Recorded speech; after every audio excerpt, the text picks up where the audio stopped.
morning. Pleasant good Monday morning to one and all. Welcome to another episode of Speaking Out, Exposing Corruption, Incompetence. Today is Monday, the 23rd day of June in the year of our Lord 2025. Welcome. I hope you had a wonderful, relaxing, progressive weekend. You're looking forward to a productive week. So welcome. And as you come on, we still need to remind you to share the live. Let them know that we are on. I noted that the schoolyard is jam-packed this morning. So to you students who are here, welcome one and all. Welcome one and all. My colleague is here. A while we had some technical issues, but I suspect it has now been resolved. So we're ready to give you the credible, valuable information. Today, as I've said, another day that the Lord has made. Let's rejoice and be glad in it. Let's give praise and thanks for being in the land of the living. It is a privilege to be in the land of the living. Many persons would not have made it. So yes, share the live. Let them know that we're here. And we are going to be with you in a while. And let me say this, we have so much to tell you this morning. So much. So many things have happened as we anticipate.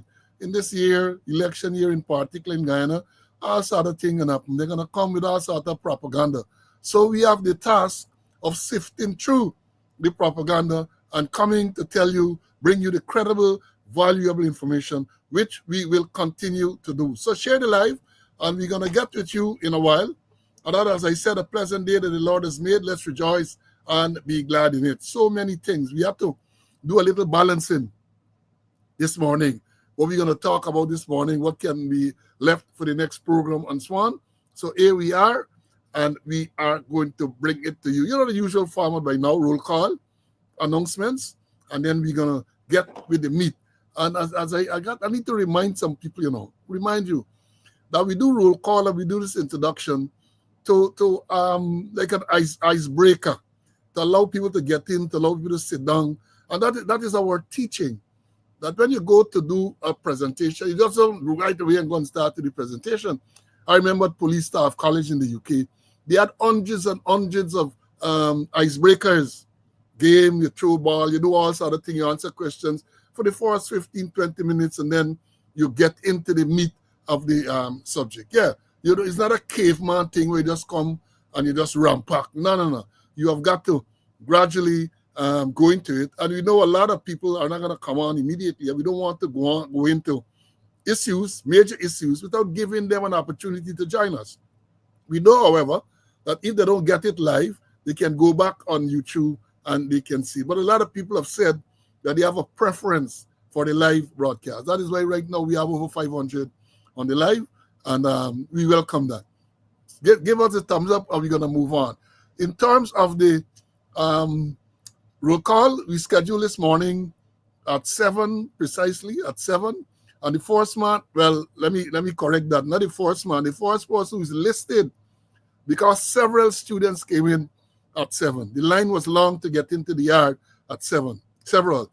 First person listed is the man for West Dem, Ulrich. Is here listed as number 1. Congratulations.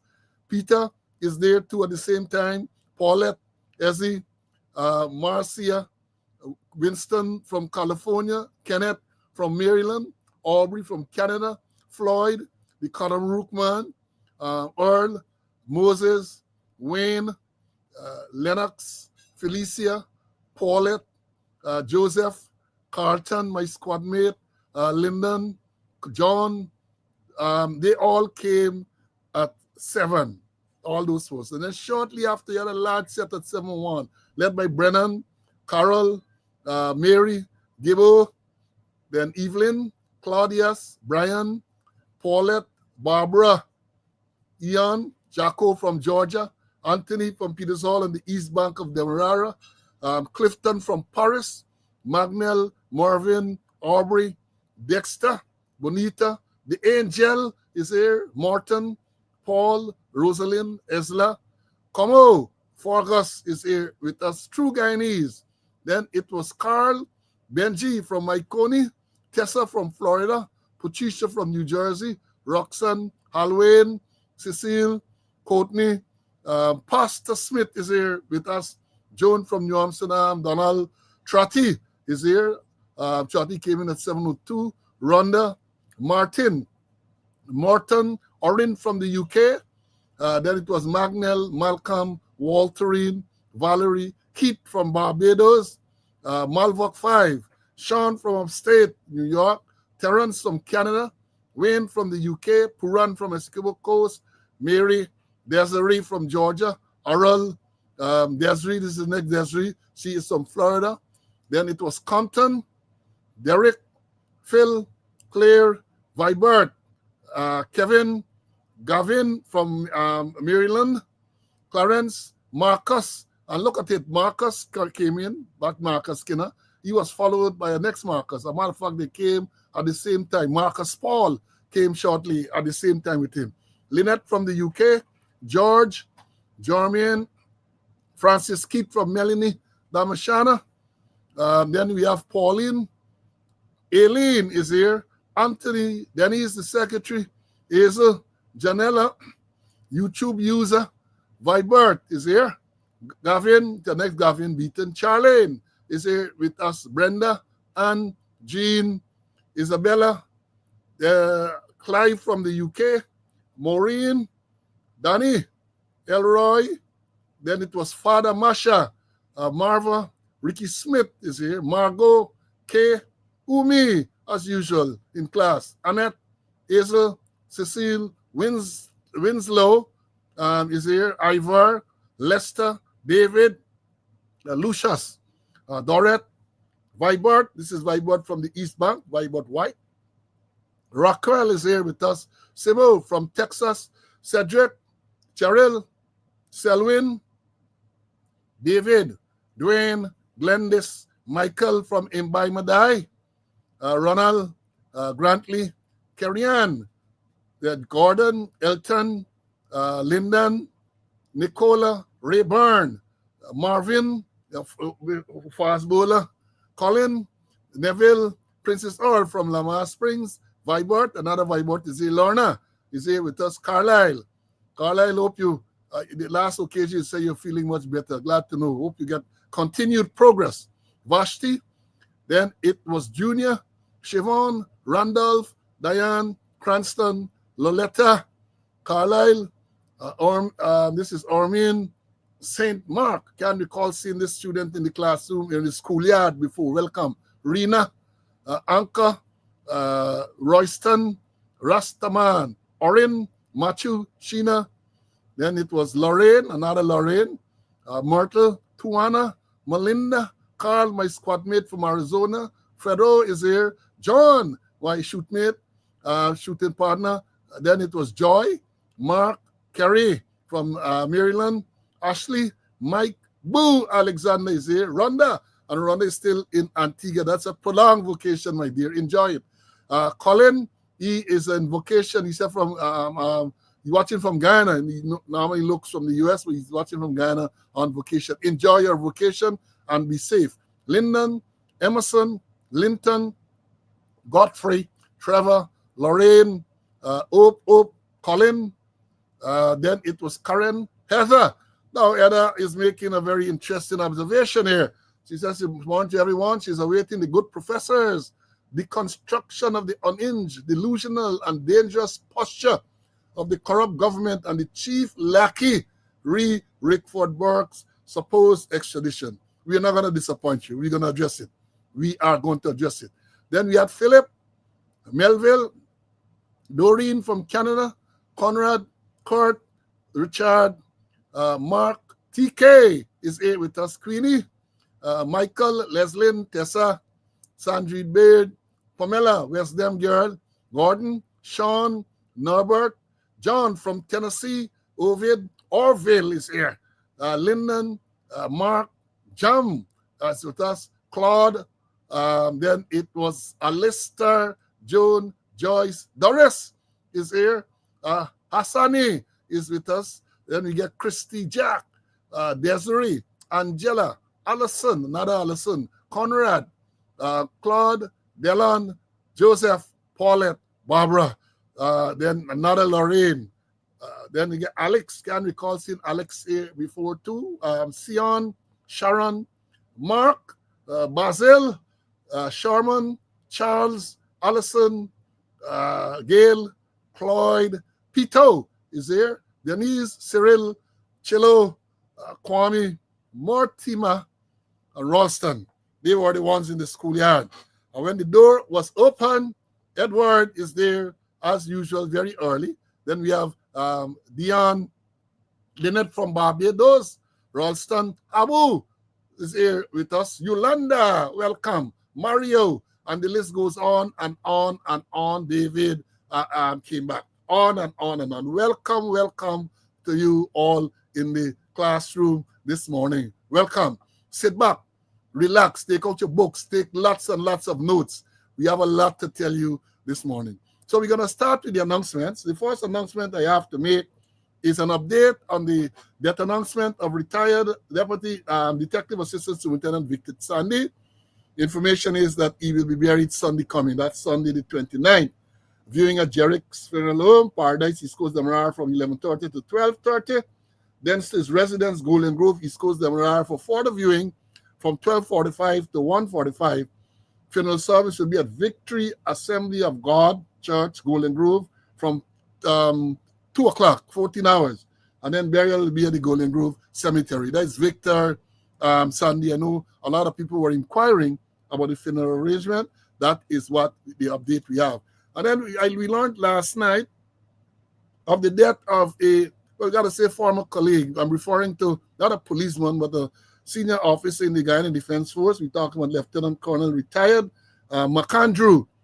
Mac used to be, at one time, he was seconded to the prison service. I learned last evening that his beautiful wife passed away. So condolences to Mac, and condolences to all those persons who have lost loved ones. And then, we say Guyana is not a safe place. I saw yesterday a video circulating, 2 men lying dead. Then we learned that they died in a crash. The car crashed into a bus shed. I saw some reports said that maybe the driver fell asleep. Both men, they crashed into this bus shed, completely destroyed it. And you saw both of them lying there dead as a doornail.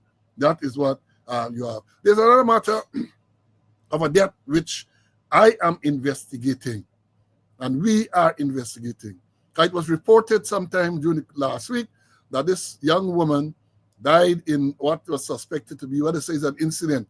The car ran off the road on the quarantine and she drowned. Well, we're hearing more about that. We're hearing more about that, and I can tell you we're going to continue to follow it up with a view to bringing the information to your attention, because here is not no crash. The allegation is not no crash, or she just ran off the road and died. We understand that criminal activities might be involved, but we're going to go into it and be able to bring you more information, right?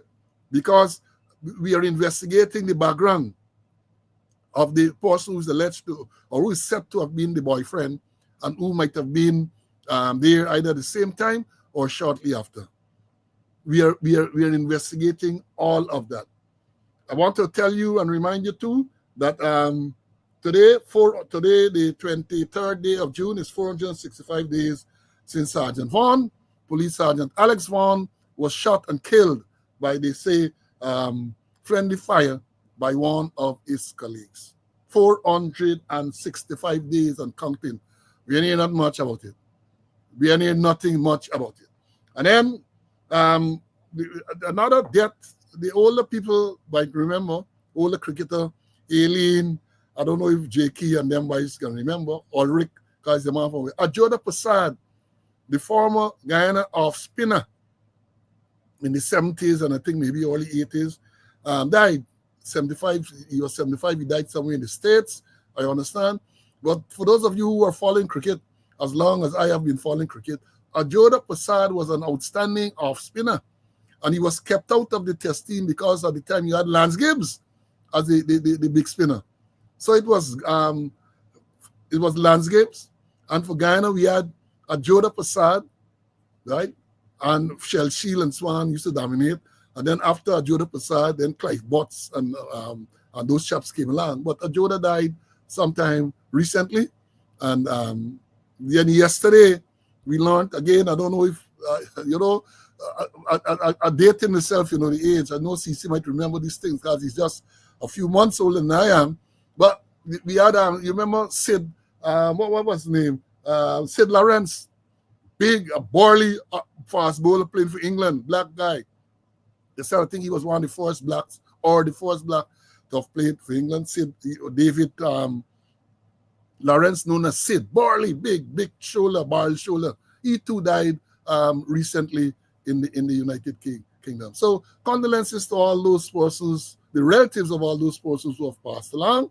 And I hope that the good Lord will give you the strength to be able to go through this rough time. It's always a rough time when a loved one passes, right? Then let me tell you about the happier announcement, birthday greetings. Today is the birthday of a friend of mine, Aubrey Baptiste from Matt's Record Bar fame. Aubrey is observing a natal day today. I want to send out best wishes to Aubrey. And then we had a recent birthday of another friend, Gordon Gilhouse, attorney at law. When I joined the TSU in 1974, Gordon was there. Where is Gordon now? 92, 82, I think it is, something like that. 92, 80 something police. Gordon was there, and then Gordon moved on, CID, and then he moved on, he did law, and he's a practicing attorney now. I think Gordon celebrated his birth anniversary yesterday. And in terms of the advanced greetings, I want to send advanced greetings to one way, understand. I know she comments and so on. Retired Woman Special Sergeant Cheryl Andrews. Cheryl is celebrating, I think, tomorrow, was observing our natal day. I remember when I went to Brigdam, I was commanding in 2004. Cheryl was there as a sergeant dealing with complaints. I remember when then she came, she said she was migrating. Very efficient worker. And those are some of the people at the time you start to lose them. But she moved on. And I know her husband also worked with me at the TSU doing discipline when I was an inspector, I think it was, or maybe an assistant superintendent. He came there, he was transferred, and I pulled him in to work with me to deal with disciplinary matters. So congratulations to all those who are celebrating today, who celebrated recently, and who are celebrating in the near future. Yeah, somebody's telling me he was the first black-born player to play Test cricket. Black-born, right? Sid Lawrence. Yeah, he passed away. Thanks for that, student. Before I bring in Mr. Conway, somebody just reminded me, and I had it listed to talk about cricket in the air. There's a fantastic test match going on at Edinburgh between England and India. India batted first, 471. They actually collapsed. The last 5 or 6 wicket collapsed. One had expected them to score many more than that. They had 3 centurions. And the latest score when they went to tea on today, the 4th day, it was 298 for 4. Richard Pant just scored his 2nd century in the match. KL Rahul is still there. And they were leading by 304 because England in reply were bowled out for 465. So it's a very good test. But let me say this, and the cricketers will know that if you give England a sniff, India has to bat out today and score in the next 2 hours close to maybe 80, 90 runs to ensure they can get a lead of close to 400. And even that, England, in the style that they play, they're going to try to go at it. They're going to try to go at it. So you got to make sure you bat yourself into a position where you can't lose before you even contemplate declaring or giving them a chance in it. So, yeah. So, Colin is saying that, you're right. Colin is saying, old cricketer, Rex Collymore, Adjoda Prasad, Lance Gibbs. What you forget, the leg spinner. What was the name of the leg spinner? Alvin Cornelius or something. The other Guyanese leg spinner playing at the same time with Adjoda Prasad, right? Rex Collymore was the left arm orthodox. I remember him well. And the other next, I think it was Cornelius or something. A Guyanese, not the Trinidadian, the other Guyanese spinner, Cornelius, who played at the same time, right? So, yeah. And then we just had a test match in But in Sri Lanka, where Bangladesh and Sri Lanka, they played a draw. It was a high-scoring test match at Galle, right? And congratulations to the West Indies women. They won the second T20 yesterday against South Africa.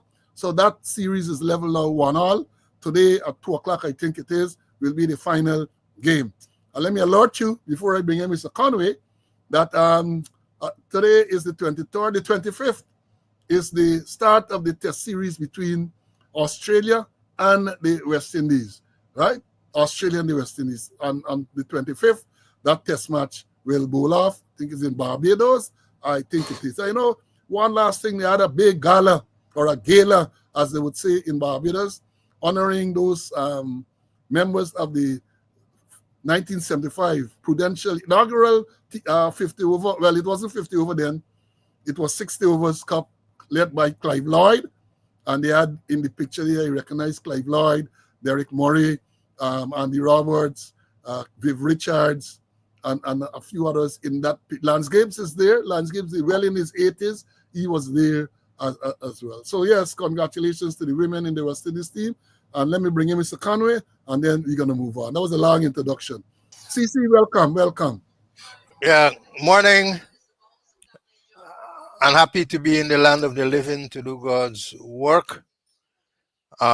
Congratulations in place for those persons who celebrated their birthdays, and also my sympathy to the bereaved family of those persons, the persons who passed away. We have a lot to do, so let's get on with it.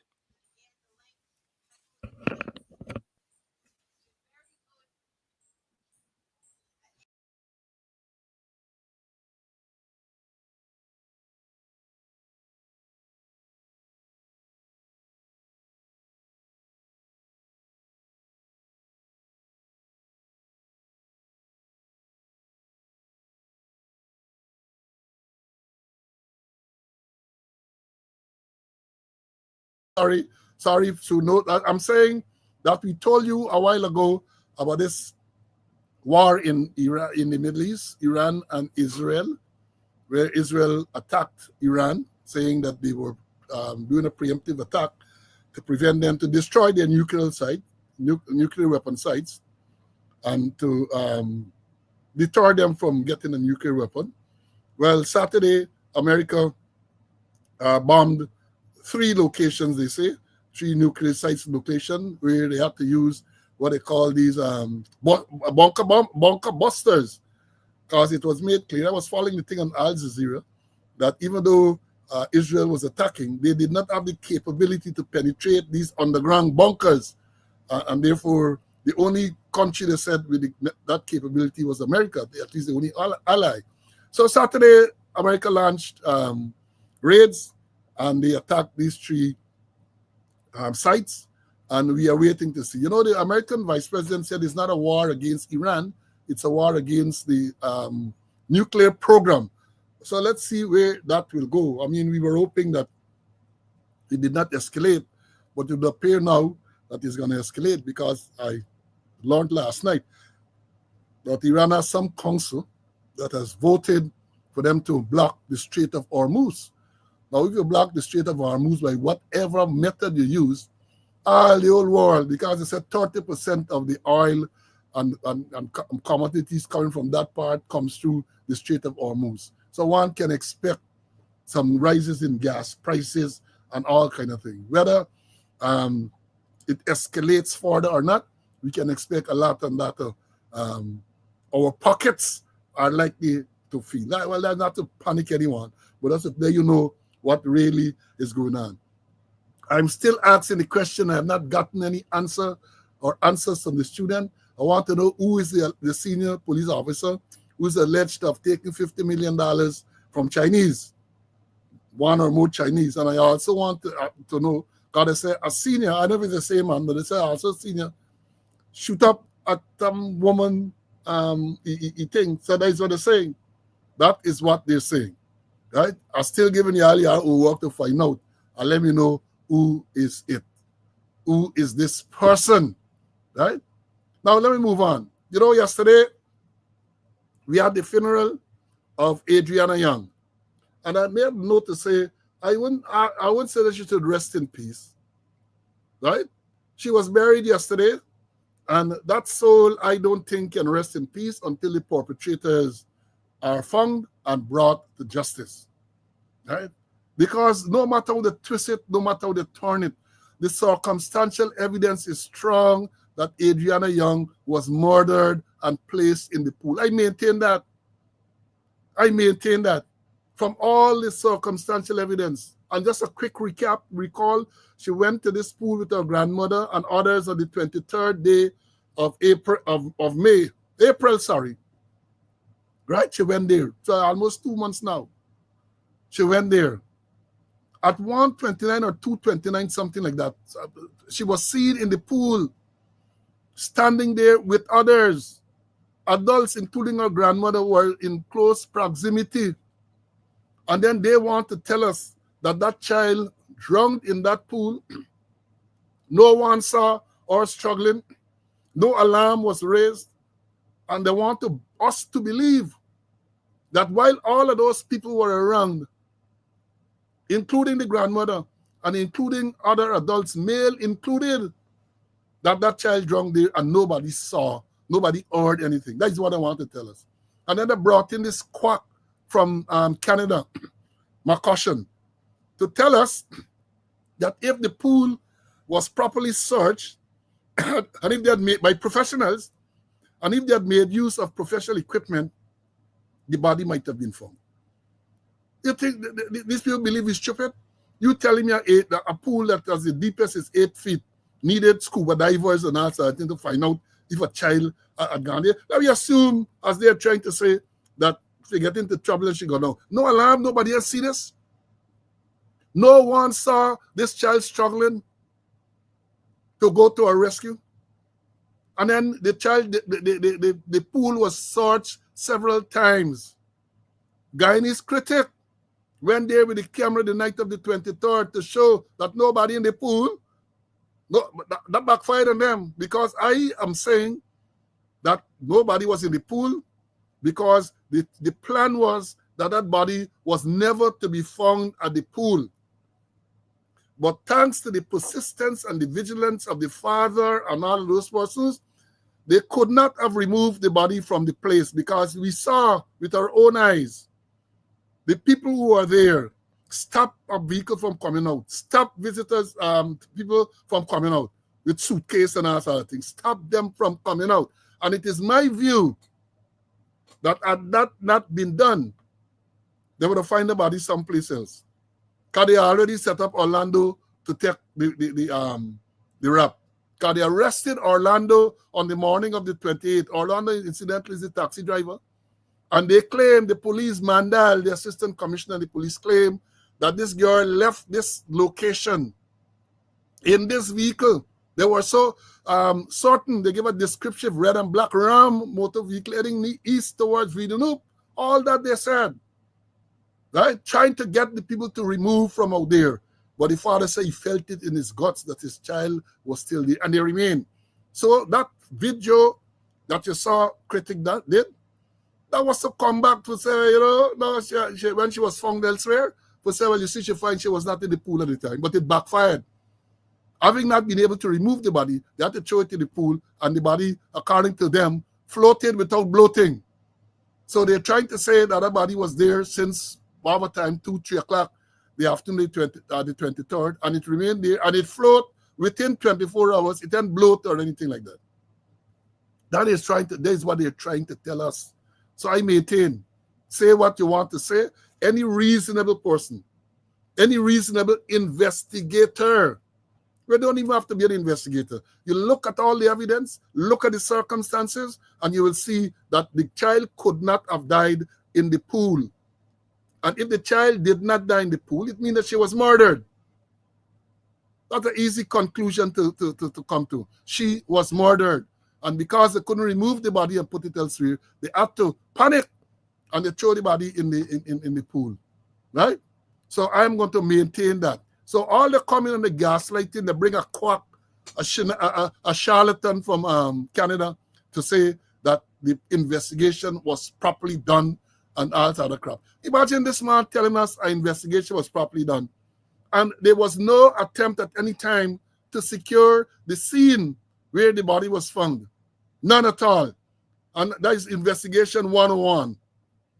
The first thing you need to do in a case like that, once the body was found, well, even before the body was found, you ought to have conducted a thorough and proper search.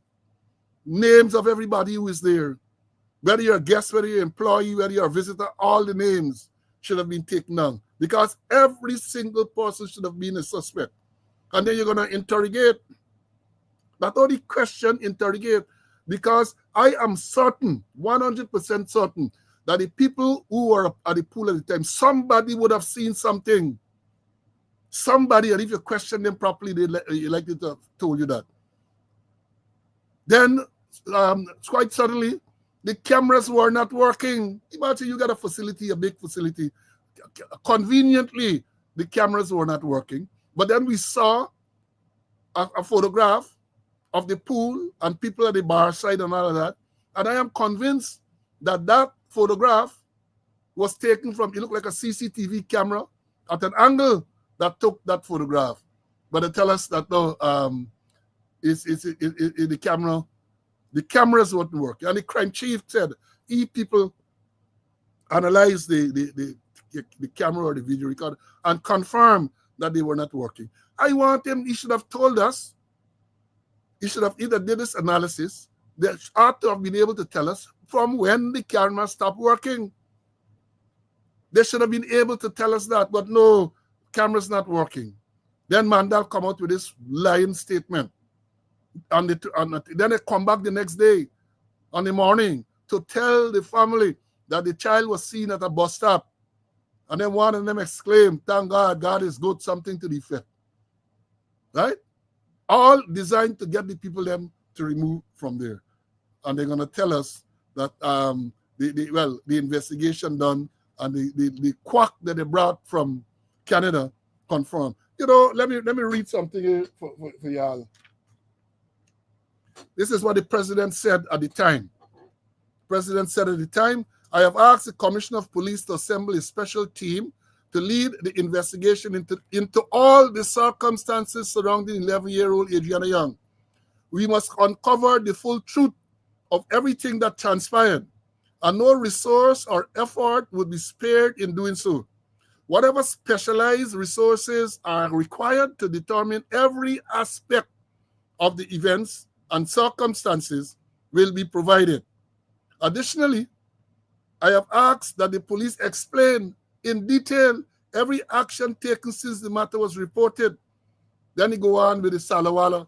Hold on, let me block this, stop this call from coming in. Like this, like the rest of the country, I stand with this family at this time of extreme grief. That's what the president said. President said that he got uncovered.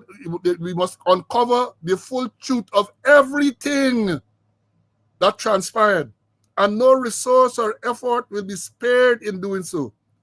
They said whatever specialized resources are required to determine every aspect of the events and circumstances will be provided. Every aspect. So when we talk about every aspect, we're not only talking about what took place at the pool, we're talking what happened when the report was made, what action the police took, right? Because it is reported that rather than helping to look for the child, they were preventing people. They had more interest in protecting the property and the owner of the property, right? So every aspect. Up to now, they claim with this video what they said, they say it's a wrong date. Some stupidness are telling people. Well, show us. Show the public. Up to now, they can't show. Even the vice president at one of his ramblings called for this thing, this video what they said they had to be shown. Can't show it up to now. They can't show it up to now. Right? You had so many things that transpired. Body removed. Any decent investigator will tell you that body should never have been removed from the scene. Never. Once the body was found, it should have well, again I say we can't blame the father, right, from jumping into the pool and pulling that out. Can't blame him. That's a natural reaction.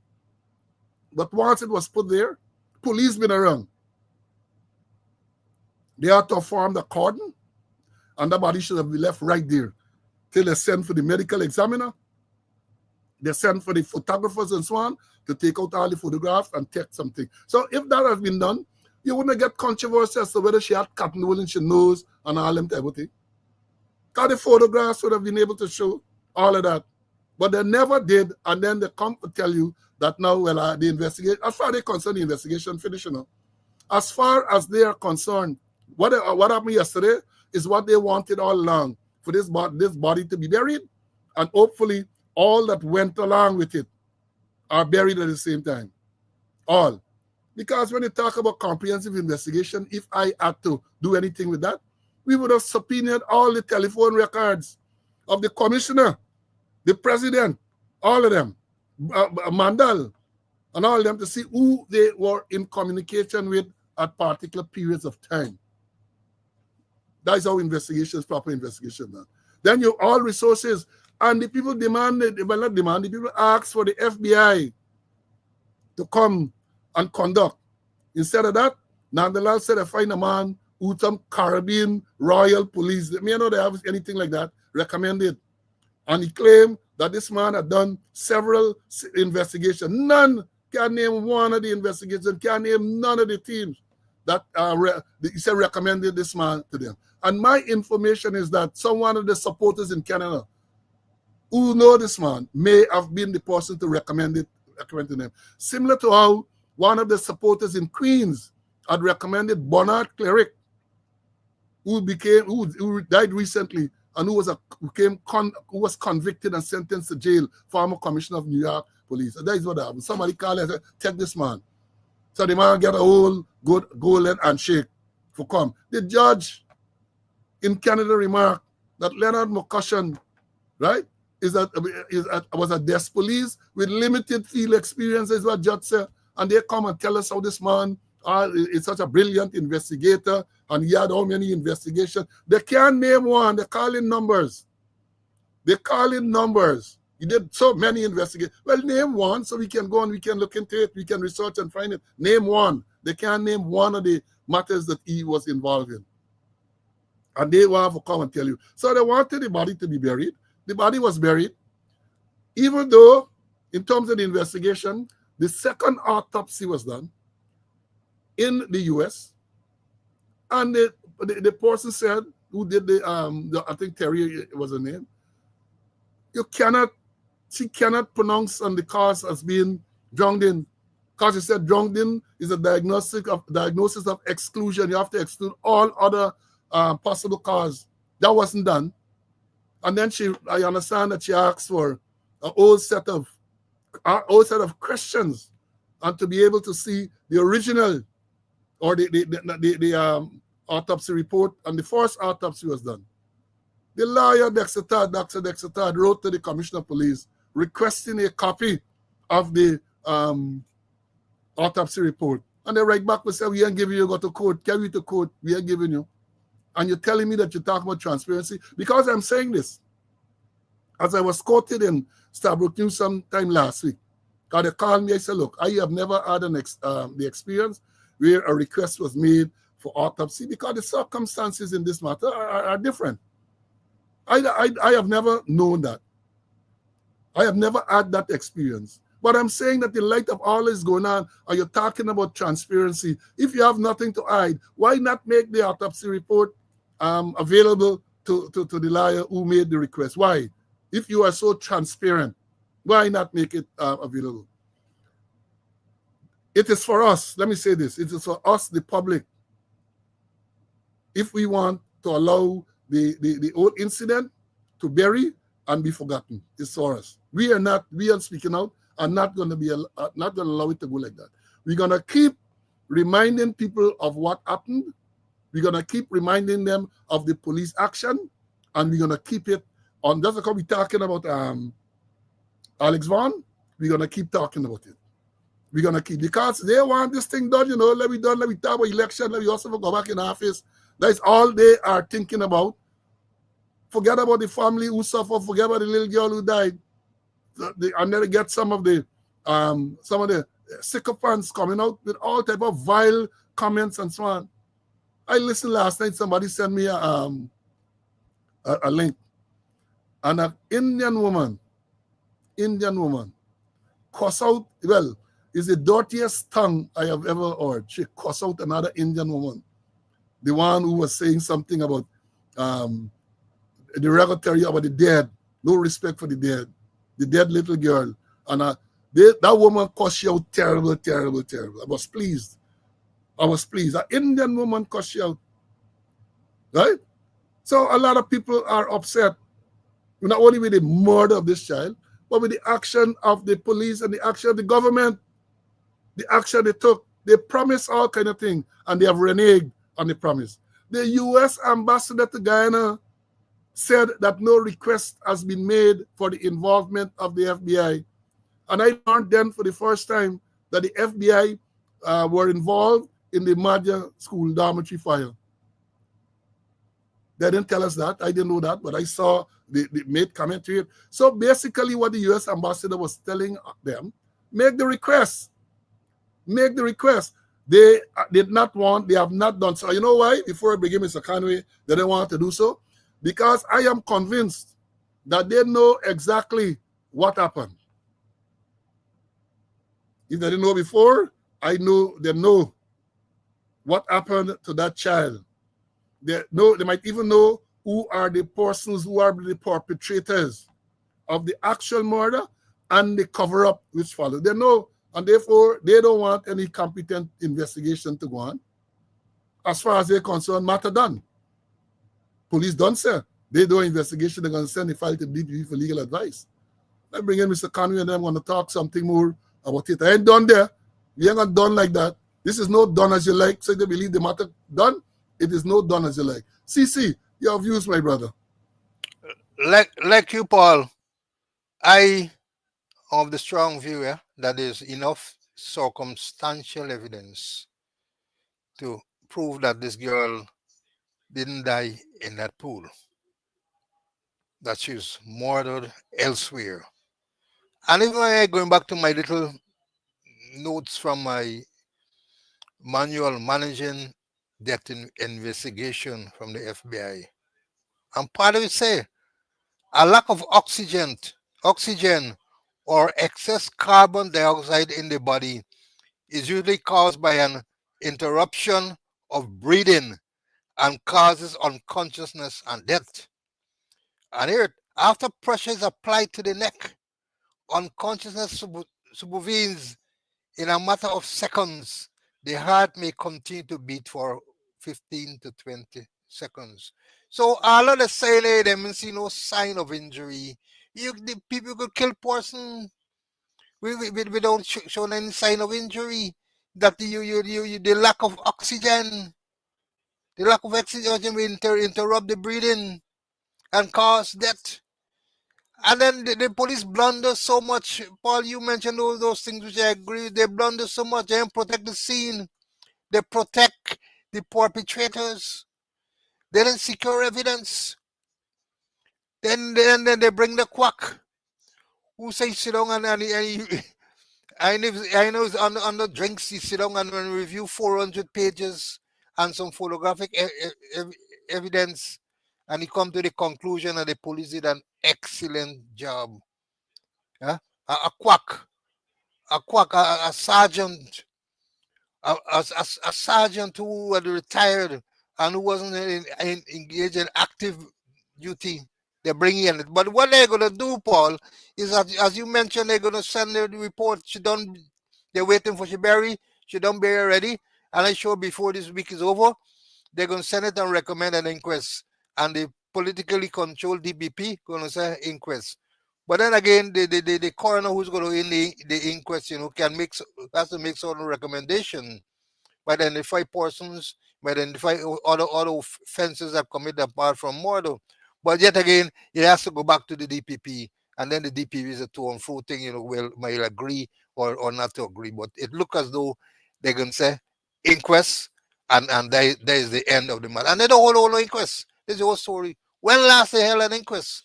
When last they held an inquest? So Adriana was murdered. She was murdered, and she didn't die in that pool. She didn't die. She float before she bloat. Yeah? And we heard so much about dry jungling and wet jungling and all kind of thing that do those exports that the lawyer Tad uh put together, you know. So it's a cover up, and but we, as you're saying, we shouldn't allow it to die a natural death. I'm sure she must be torn in she grave there, that she can't rest in peace, and we must keep it on the border as you mentioned, keep it on the border. There is enough circumstantial evidence that she was murdered, and we used to talk about evidence, direct, circumstantial, and hearsay. Although we have exception to the hearsay rule, but circumstantial evidence is strong that she think. What made the policeman with the wet trousers up to the knee and them kind of thing though? What happened with the, and we gotta repeat it, what happened with the video clipping that said that see she going in a bus, go in a vehicle, describe the vehicle, get a vehicle number, and all sort of things, said it's spotted somewhere in heading east to Villeneuve, and then they're gonna say that they're pressing the girl pressing a wrong date. Well, even if she pressing a wrong date, let me see it. Let me see it. You're telling me that on some other date the girl had gone in a vehicle? Something is wrong somewhere. Let's show it. Show us it, you know. So many things that got wrong there, you know. And we gotta keep pressing on it and pressing the FBI, the United States ambassador open up the door, saying, hey, if you want FBI come in, ask for it and you get it. But no, they're covering up and they come, and we should not allow that to happen because it is the death of a human being and the death of an 11-year-old. The times when I go and carry my grandson to swim in, he's 11 years old, and I remember Adriano. Anytime I'm watching the pool, I remember Adriano, you know, the death of a human being, and it must not allow to go down like that. Yeah, we're not going to allow it to go like that. And I hope you students and others would not allow it to go down like that. It's a death of a human being, and we must not allow it to go down. We should honor our memory by ensuring that we continue to demand a proper investigation by a credible agency. The Guyana Police Force have shown that they are incapable of conducting a proper investigation, not only into this matter, but several other matters, right? And therefore, every opportunity we get, including when they tell you to go and vote, we must remember what they did to this little child. We must remember what they did to this little child. They killed her, and then the big covering up started from since the day they said that she went missing. Spent our money to bring a quack to tell us that the investigation was properly done. Our money, you know, is we money pay. Our money paid him. Ma come to this, say, assist in an investigation. And according to him in this thing, he sat in a hotel room and reviewed 400 pages of statement and other documents and determined that the investigation was properly done. And the documents that is what they give. What they gave to him. And they say that this investigation, there is assisting in an investigation. Perhaps I don't know the meaning of the word assisting or actively assisting. The man say you review 400 pages. How can that be assisting really in the true sense of an investigation into homicide? Just sit down and look at the statement that they gave to you, including he claimed that he saw a statement from the father, and the father said, at least at that time, I never gave any statement. Shouldn't that have aroused his suspicion if he had been anything body worth his salt? That one of the main witnesses, the father of the child, they gave you a statement allegedly made by the father. And the father said, well, me make no statement.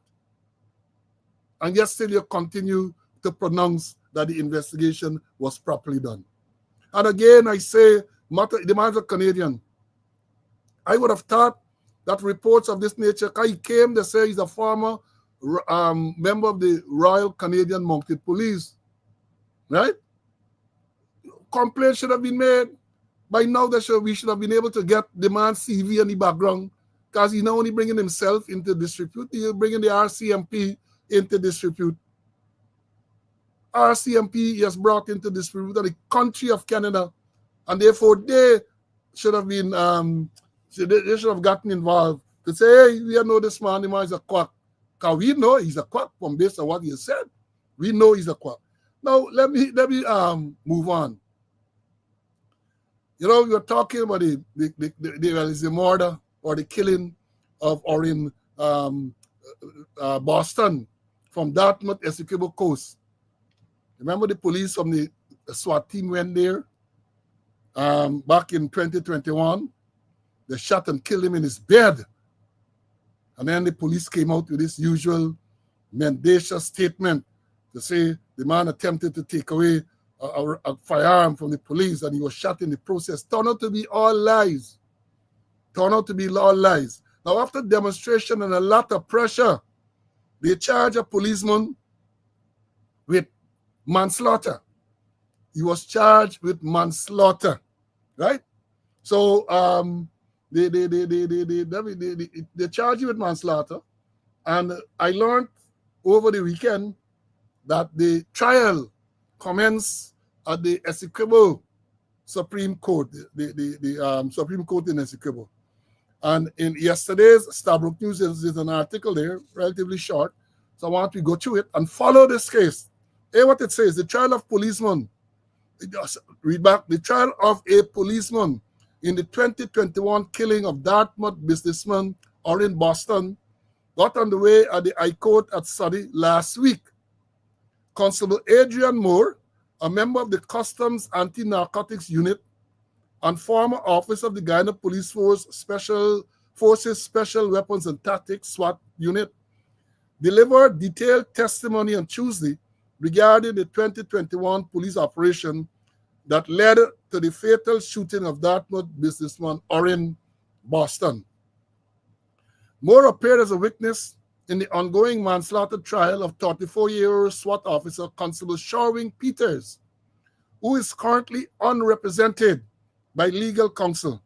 The prosecution is being led by state counsel. Recalling the events of September the 14th, 2021, Moore told the court that he and approximately 10 other SWAT ranks were instructed by Assistant Superintendent of Police Gordon to proceed to the Essequibo Coast for an anti-crime operation. He said the officers were fully armed and prepared for tactical engagement. Moore stated that he was issued with an AR-15 rifle equipped with a torchlight and a Glock pistol before departing police headquarters at Eve Leary. The team traveled through Purica and Supanam, eventually arriving at the police training school in Surrey. Upon arrival, they were instructed to remain battle ready until further notice. The following morning, they were briefed on, listen to this carefully, the following morning, they were briefed on the rules of engagement with strict orders that firearms were only to be discharged if the officer's life was in imminent danger and there was no other option. At approximately 4 hours on September the 15th, the team arrived at a Dartmouth property comprising 2 houses in 1 yard. The officers split into 2 groups, Alpha and Bravo. Moore, part of the Alpha team alongside Peters, was assigned to search the buildings. Using a ram, Moore breached the first door and entered the house where several females were present. After finding nothing, the team proceeded to the second building. Inside, Moore and Constable Lewis entered the first room and found 2 children. After identifying themselves as police, they instructed the children to exit the house. Moments later, Moore testified that he heard a loud explosion. He said he entered the room and saw a man, later identified as 29-year-old Orin Boston, bleeding from his shoulder area. According to Moore, Boston's upper body was on the bed while his legs were on the floor. Also in the room were Constables Peters, Constable Millington, and Lance Corporal Grenville. Moore testified that Peters was attempting to assist the injured man, who was later taken to Saudi Public Hospital, where he was pronounced dead. Moore noted that Boston sustained no further injuries during the transport and that efforts were made to help him immediately following the incident. The police had previously stated that a confrontation occurred between Boston and the officers during the raid, which led to the fatal shooting, an account that has been publicly disputed by Boston's wife. Constable Peters was charged with manslaughter and placed on $1 million bail. The trial continues next week at the High Court in Essequibo. That's the end of the story. Now, there are a lot to unpack there. So after protests, street blocking, groups of men going there, and usual promises and all and everything, they throw this one under the bus, and he get charged with manslaughter. Constable Peters charged, put for $1 million bail, right? He charged with manslaughter, put on $1 million bail. Baby Skello charged with blasphemous libel, remanded. Let me understand what's going on in this system, you know. Let me understand. Baby Skello put a couple stupid words together, remanded to prison. The nurse had a private conversation with someone on the telephone who leaked the conversation. She charged for inciting terrorism, remanded to prison. A lactating mother, we are told, remanded to prison. This man charged with manslaughter. He killed this young businessman. He put on $1 million bail. But there's some things to note, you know. The man said, according to the witness, this Adrian Moore, they were dispatched there by an assistant superintendent Gordon. Let me say this clearly. The SWAT team, the Special Weapons and Tactics team based at headquarters, police headquarters, for it to have traveled to Essequibo Coast, no assistant superintendent could have made that decision. So even if this man, the officer, Gordon told them to go, he had to have received instructions from IOP. Now we understand this thing clearly. And when we say IOP, it got to be from the man who is in charge of operations, who at the time was Ikin, who is now the commissioner, or Api, who was at the time sitting in the chair of the commissioner of police. Api said publicly that he did not dispatch them there. He did not dispatch them. Can't understand the logistics. They can't just pick themselves up and go. You got to get money, you got to get travel, you got to get outside, pay for them to stay, money for them to travel, and all this everything. Right? So they went there. And let me remind you that at the time when this incident occurred, the PPP had a cabinet outreach on the Essequibo Coast. Let me understand this thing clearly, you know, I put the thing in context. The PPP had a cabinet outreach on the Essequibo Coast, and the SWAT team went there. Put two and two together. They had an outreach, the SWAT team went. I don't know if the SWAT team went there to provide protection to the ministers and the president and them who were there, but they ended up, according to the evidence, carrying out raids of people's property. Again, understand this.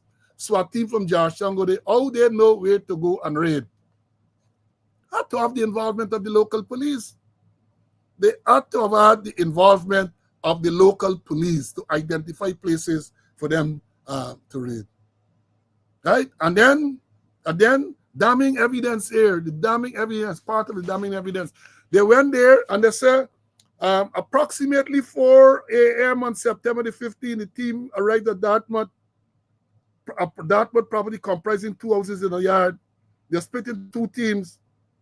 And then what happened? They went and they used a ram. They used a ram to breach the force door. In other words, they used a ram, broke down the door. They tell them a breach.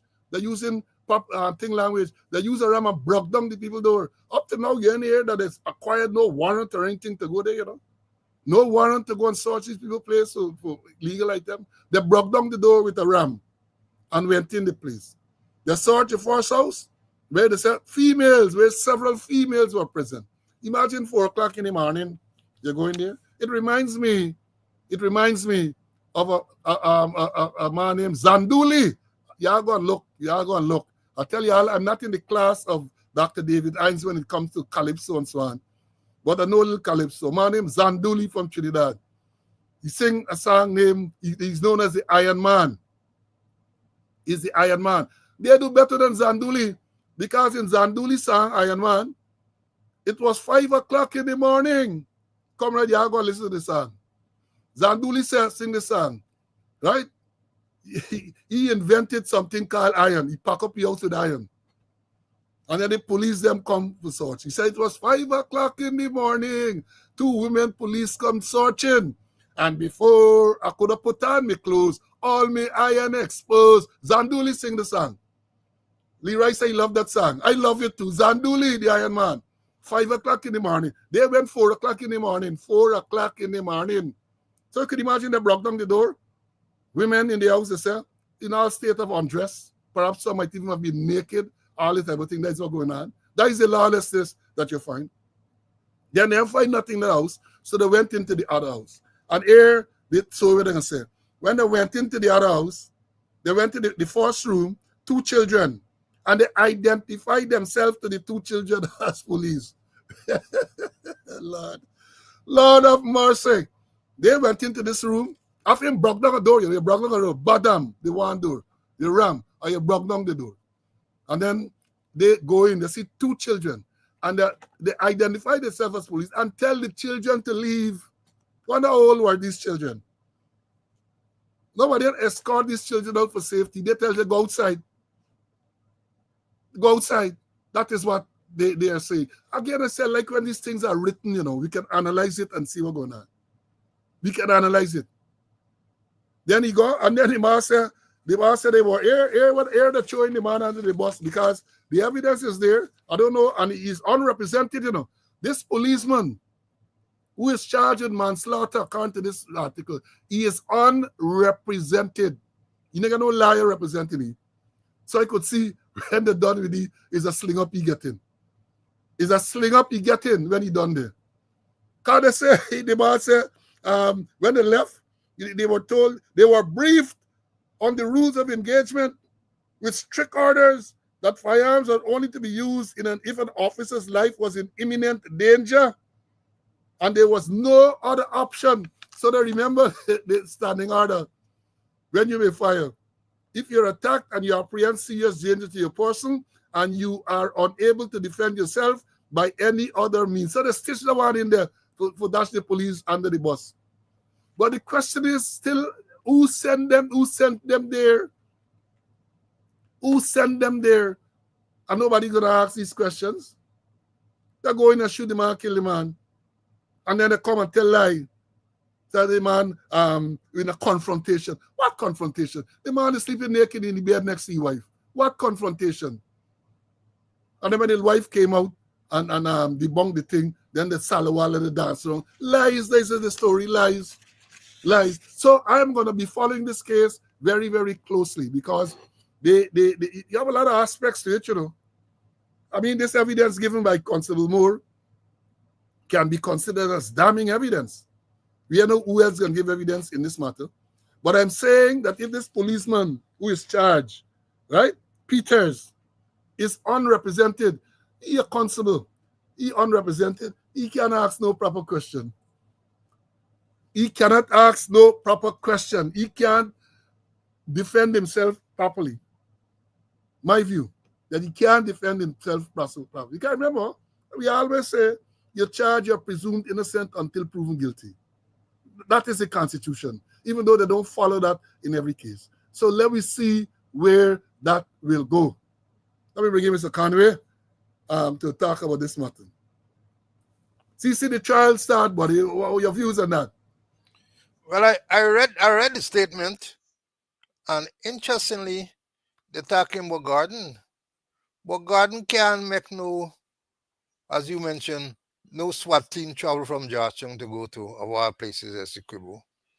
He had to get instructions. And there's only 2 ways the instructions come from. The person in charge of operations, he at the time was in charge of operation, or the commissioner. And the commissioner, can't say the commissioner, the person who was performing the duties of the commission at the time, happy said, no. Me no bother. I didn't send him anywhere. And when you look at it, they use a ram, broke down the people door. Huh? And up to now, I hear anything from the victim say what they were looking for, what they going to people building for, what they were searching for, if they were searching for anything. I hear the part of it at all.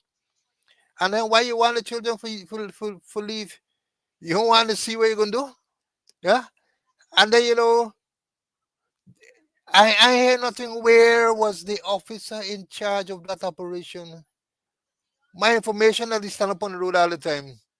He go up on the road, he ain't going in the house, he ain't going no building, nothing. Till when the hear gunshot and then the thing there. Where was he?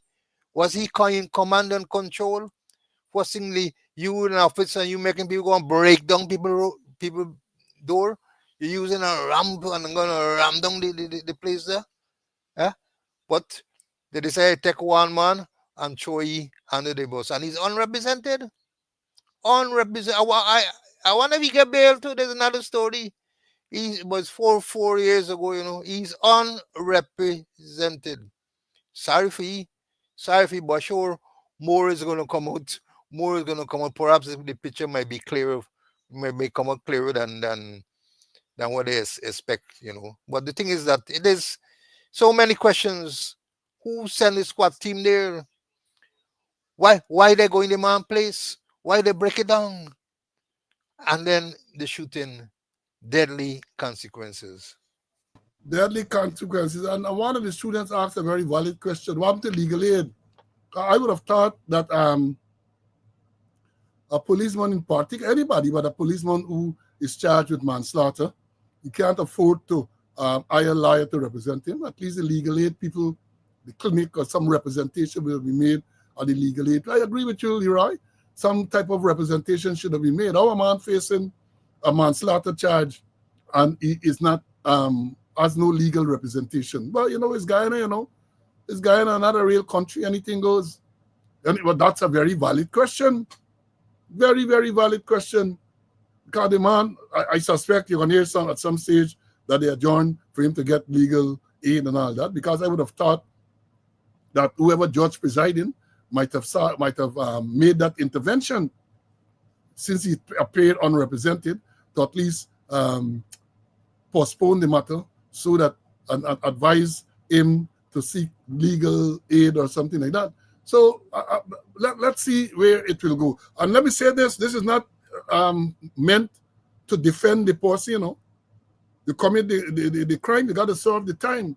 But everyone is entitled to proper legal representation. Everyone is entitled to that, right? So I suspect now that we talk, they're going to jump in and they're going to provide some representation for him. But let me move on. I understand that the English, but Sean and them by, I don't look, when then the program don't want to be. The thing is, England now, India are now 349 for 6, a lead of 355, right? So you have Jadeja batting along with Shardul Thakur. But let me say this, as I've said before, today, this is into the third session. So you get the remainder today, 23 overs remaining today, and then tomorrow all day. Any sniff England get, I think 355 runs is a good set of runs. But body by, let me tell you this. That English team, the style of cricket they're playing, they're going to give it the best shots. Yeah? So they're going to give it the best shot. Now let me move on. Share the life. Yeah, share the life. The thing the nicer just now, it getting more sweet now. It getting sweeter and sweeter, right? Now, share the life. We have to about 2,000. Share the life, right? Now, let me say this. It's Saturday night, I saw, I just monitor social media a lot. And I saw a brief post by someone that shots fired, that my father said, some drive-by shooting at Edgell House.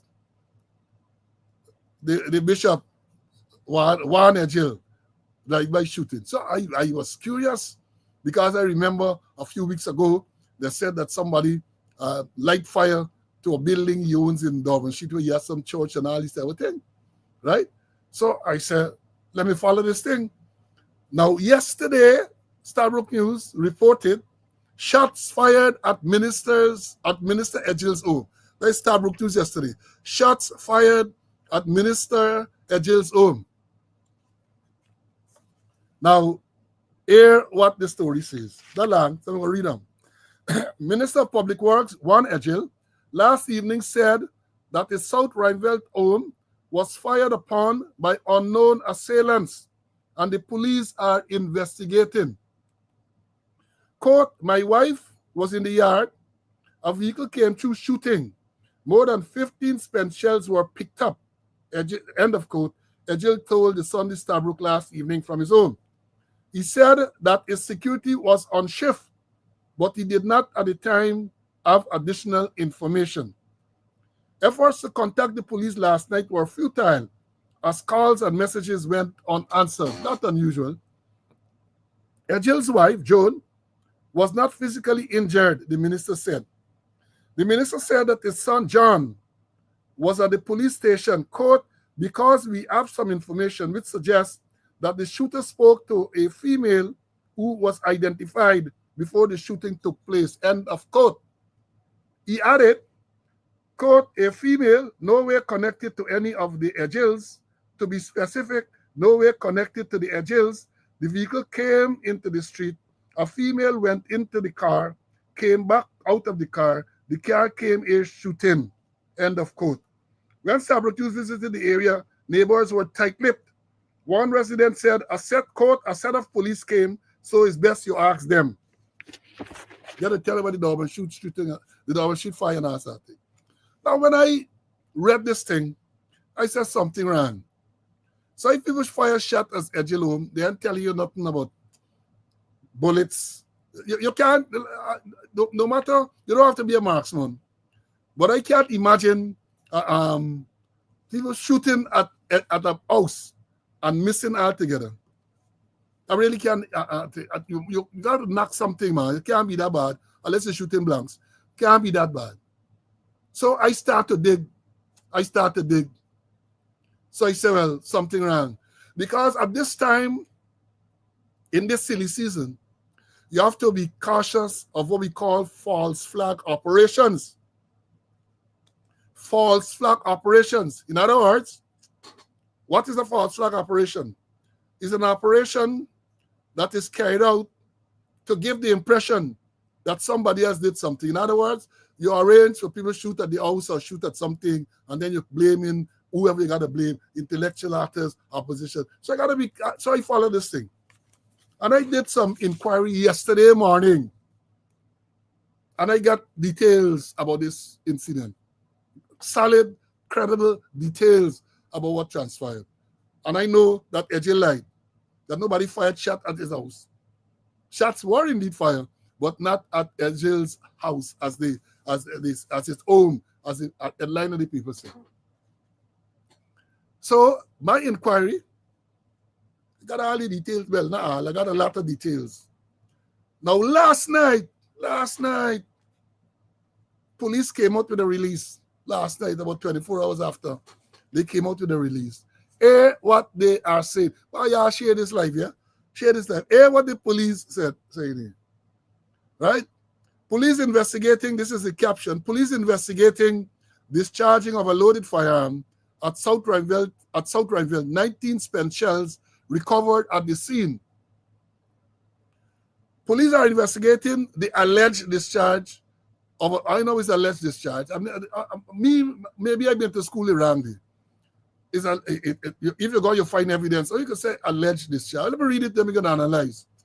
Police are investigating the alleged discharge of a loaded firearm, which occurred at about 21:10 hours last night, Saturday, at Sugarcane Road in South Rhineville, Grouchtown, by an unidentified male, and then they say in bracket, name, age, ethnicity, address unknown, who was in a black Mercedes-Benz vehicle.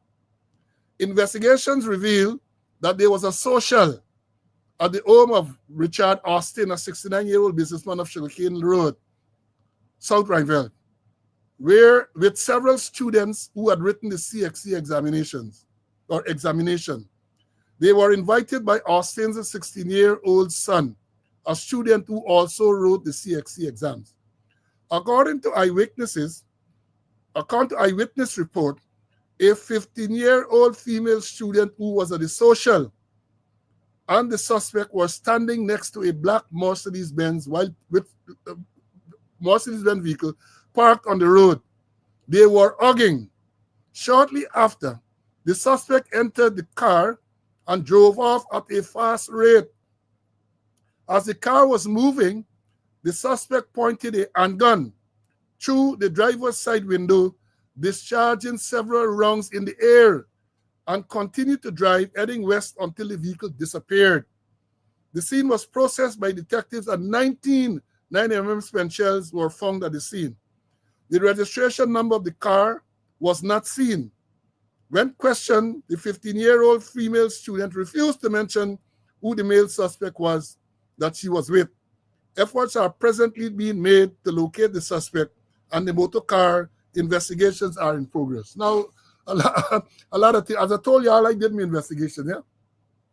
I did my investigations, right?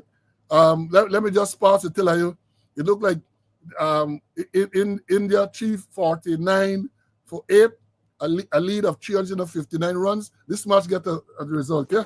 All right, let me analyze this thing.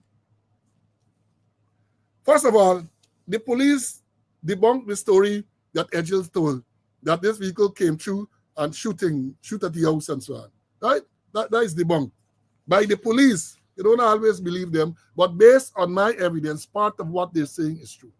There was this social, and very early, I learned there was a social, and I had intended to tell them if they don't know who the shooter, let them go and check to see if there was a social in the street. Because that street has a few prominent people apart from the house where they had. Edgel lived there. And I know a former minister who lives in the same street, right?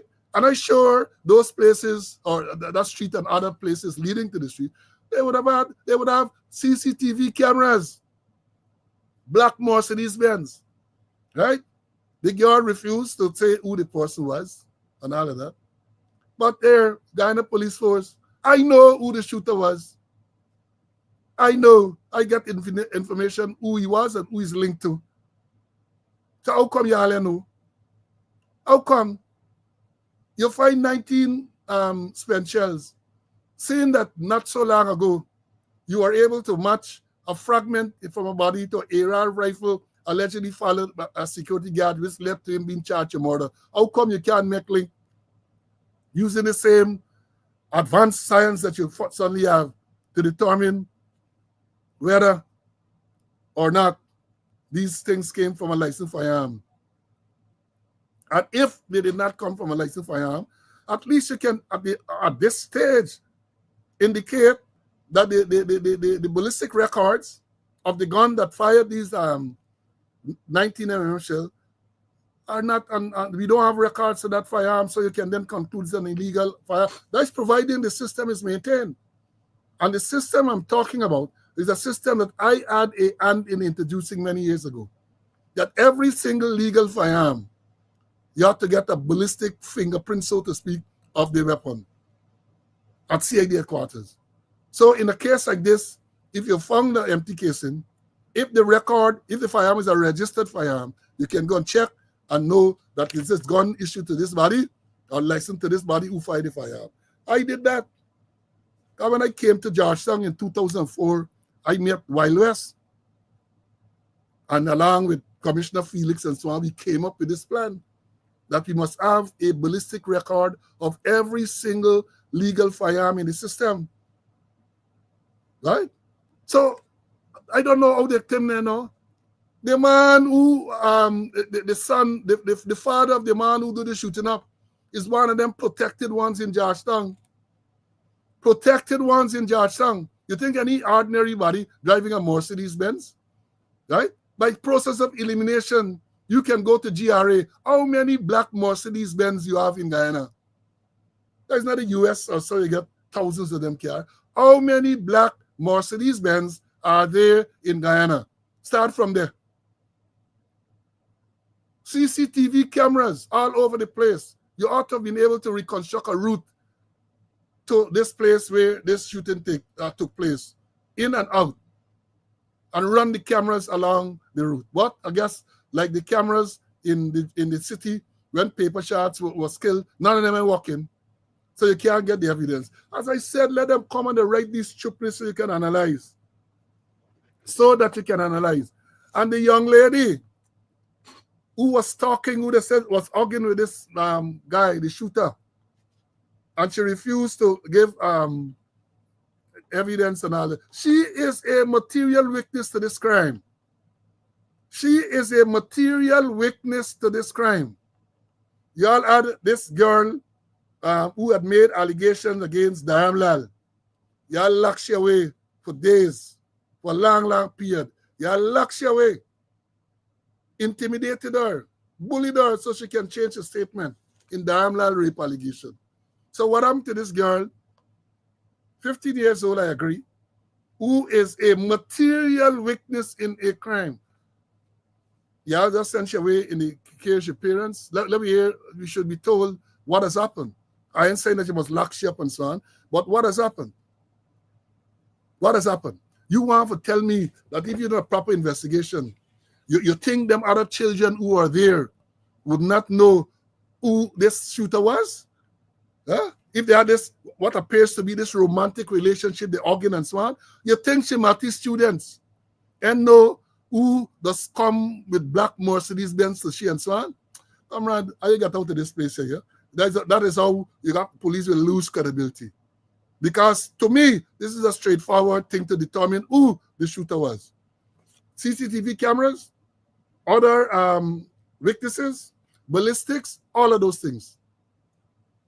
So Carl, of course, discharging a loaded firearm, that was a crime, yes. Carl asks if any crime committed. If you there in a neighborhood and you fire 19 rounds in the air or otherwise, that is a crime. That is a crime. How come they charge the man in Agricola with the AR-15 for discharging loaded firearm with intent? How come they charge you? Is that the same thing? That a discharge took place there Saturday night? Yeah, Carl? So yes, a crime was committed, right? And I'm saying that because of who the father of this suspect is, that is why the police, they can't find the floundering, we know is who, she can't tell me is who, and all them type of thing, right? That is what going on. Let me bring in Mr. Conway, and then we're going to go to another meaty issue. See, police can't, this same police who just about 2 weeks ago were able, a man was shot, was when the Sunday, the man on the East Coast shot and killed the Sunday, or the Monday, something like that. Postmortem done the Wednesday. Police by Thursday was able to determine that a fragment found in the dead man's body was linked to the AR-15 that the security guard had. Friday, the man there before court charged murder. So how come they can't do anything here, man? Well, and as you mentioned, you know, who the shooter is protected. And then when we look at this thing, you know, look at this thing holistically. Remember, the police said that according to the president, the cameras, Safe City, the cameras will replace boots on the ground. So where Edgel is living, they ain't got no CCTV camera there. And you mentioned some other important point, they ain't got no CCTV camera there. And then when you look at the amount of wrongs discharged here, somebody asked about crime, there's public terror. Edgel complain. If they shoot up on Edgel house and they miss, perhaps they were trained by the special branch. Remember or they had special branch people do the work, because remember they had 88 rounds discharged on a policeman vehicle and it didn't hit anything, you know. So maybe special branch man trained them, or a special branch man was saying, because you're shooting on a house 19 or how much wrongs and you hit anything. And then the what the police ballistics. I remember you, Paul. You're right. You had instrumental for us to have a database, for the put have a database that all the guns that they register, they have to go and they have to shoot, and they have to get database for them. They have to get markings for them. So in case anything, I remember when Whitaker was the assistant commissioner, Whitaker was the PRO. Then Whitaker used to give a lot of release that hey, these spent shells that we find here match another incident where wrongs were discharged, and it's the same firearm used on both occasions and everything. No, they don't have a database, but they could find fragment. They could find fragment and say it match and charge a man with murder. That the whole thing. And then you mentioned the point too. This girl that hug up with this youngster there, she friends and know he. Yeah, I sure he must have gonna be picking she up or dropping to a certain location and knocking the friends and know she. What kind of investigation they doing? Huh? They only talk to she and she said she knows who and it dropped there. It finished there. It finished there because who is the shooter's father? Who the shooter's father? There's the whole story, and we know who's the father, but they're gonna cover for you. They're gonna cover for him. So the thing is that there's no proper investigation. They release what they put up there. Total nonsense. Easy case, open and close, as we say. Open and shut. Open and shut, the easy investigation, man. My detectives back in the day, the easy open and shut case, right? Even if the young lady didn't want to talk, who she was with, for whatever reason, she colleague, you get them, they gonna know who is the man, who is your boyfriend, or who's the man. Because the fact that she was hugging this man suggests that they have some ongoing relationship. She might be a 15-year-old, she might be a little intimidated, her parents might have been involved, and she want them know that she's a up man and all them tell. Yeah, we can understand that. But her friends are likely to indicate who this black Mercedes driver was. As I've said too, GRA records. I sure they don't got 100 black Mercedes Benz in Guyana. I am sure they don't have 100 black Mercedes Benz in Guyana. Car. And if you get a description, you can narrow it down. But they don't want to find out who was the person involved, because maybe that singer, Mr. Opel, would have visited them, not even now, but perhaps they're related. They know the relationship between Mr. Opel, the owner of the car, or the father or the parents of the shooter. So therefore, they don't want to get to the bottom of this thing, right? Frank. Yeah, sometimes, let me understand, be realistic.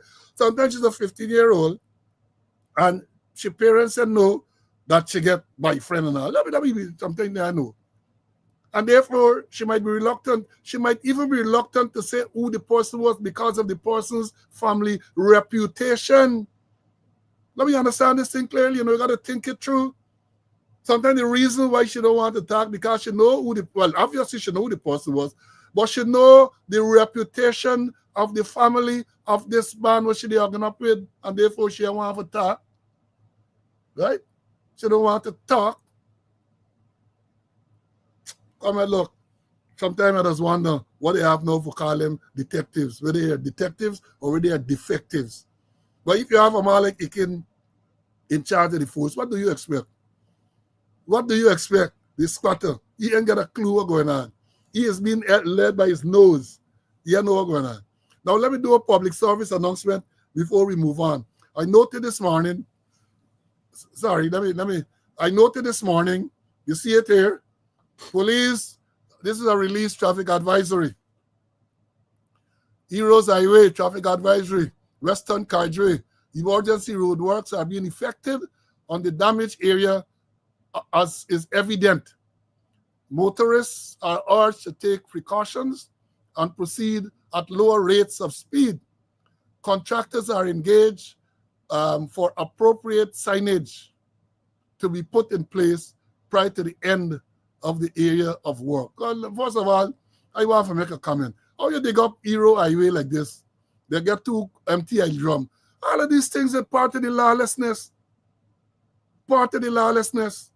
Because any such disruption to traffic should have the involvement with the police traffic department so they can advise them and make sure the proper signs are put up before you start to dig up the whole lane at Heroes Highway. And then they come in out to tell you that the contractors are engaged to appropriate signage. They don't even say which part of the Heroes Highway. I understand it's somewhere in the Providence area. That is the type of lawlessness that you have. Couple oil drum, some contractor come here, corner, couple oil drum, and all this type of thing. And one want to know how come you have all them fatal accidents and other accidents. It's part of the lawlessness.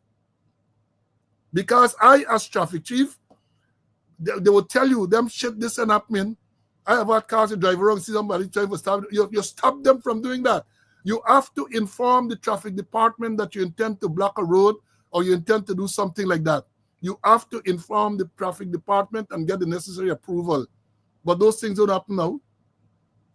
Those things don't happen now. So somebody to dig up. And a whole big operation, they dig up the whole part of the road. They look at an old carriageway on whatever side of the road. They say the western carriageway. The whole area dig up. And some couple oil drum and a cone, and that is satisfactory to them. And after the fact, they are issuing a release. Share the live. Sweetness coming now. Share the live. Share the live. I'm going to talk now. And here, let me tell you, let me warn you all in advance that this matter that we are about to deal with can't done today. Can't done. So we're going to start it. Right? And what are we talking about? We're talking about this recent matter with the police and Rickford Burke. Rickford Burke. Right? And here, let me start off by saying, I hold no brief for Rickford. None at all. Rickford is capable, as he has clearly demonstrated, that he can represent himself properly. Now, what am I talking about? You recall the run after Burke. Burke was the name on Jack Dio's tongue every time he used out. Oh, Burke is a criminal. Burke is this. But I never see a man so obsessed with another man. Never see a man obsessed. He pants tight and all sort of thing Jack Dio used to say. It was a terrible obsession with Rickford Burke. Right? All right. So he live in basement. He a criminal. He do all sort of thing. Now they filed charges in Georgetown, on the East Coast. Applied for summons on the East Coast, claiming that Burke committed crimes at Friendship on the East Coast of Demerara. Right? Now on last Friday, the Chief Justice came out with what I could call a stinging rebuke to the police and all of them. Stinging rebuke. And I would have thought that these dunderheads, the buffoon what they have there, would have decided, well, enough is enough. We get a lash, let me pull back. But no, they came out with a statement sometime Saturday or something like that. They came out with a statement to say that the police plan to pursue extradition proceedings against Burke. This is a statement they released Saturday sometime, that they plan to pursue extradition proceedings against Burke. Before I go to that, yeah, somebody asked a good question. The age of the shooter and all of that. Is it illegal firearm, Ricky? So once is illegal firearm. And I don't even believe that the father, given some recent revelations, right, as a legal firearm. I don't even believe. So that is where they cover up there. That is where they cover up there. Now, can you recall that on Friday was what day? Friday, the Chief Justice made this stinging ruling, this stinging rebuke of the police in this pursuit of Rickford Burke. They claim that on the East Coast of Demerara, he committed some defamatory libel or some foolishness like that. They claim on the East Coast at Lusignan. when the records show that Burke has not been in Guyana for 27 years. So the Chief Justice asked them some questions. And you know what I discovered? Look, let me tell you all something. Share this life, man. Share the life. What date was Friday, man? I asked you what date is Friday. Let me check to see what date was Friday. Friday gone was, hold on. Friday gone would have been the 21st, no? No, the 20th. Friday was the 20th of June.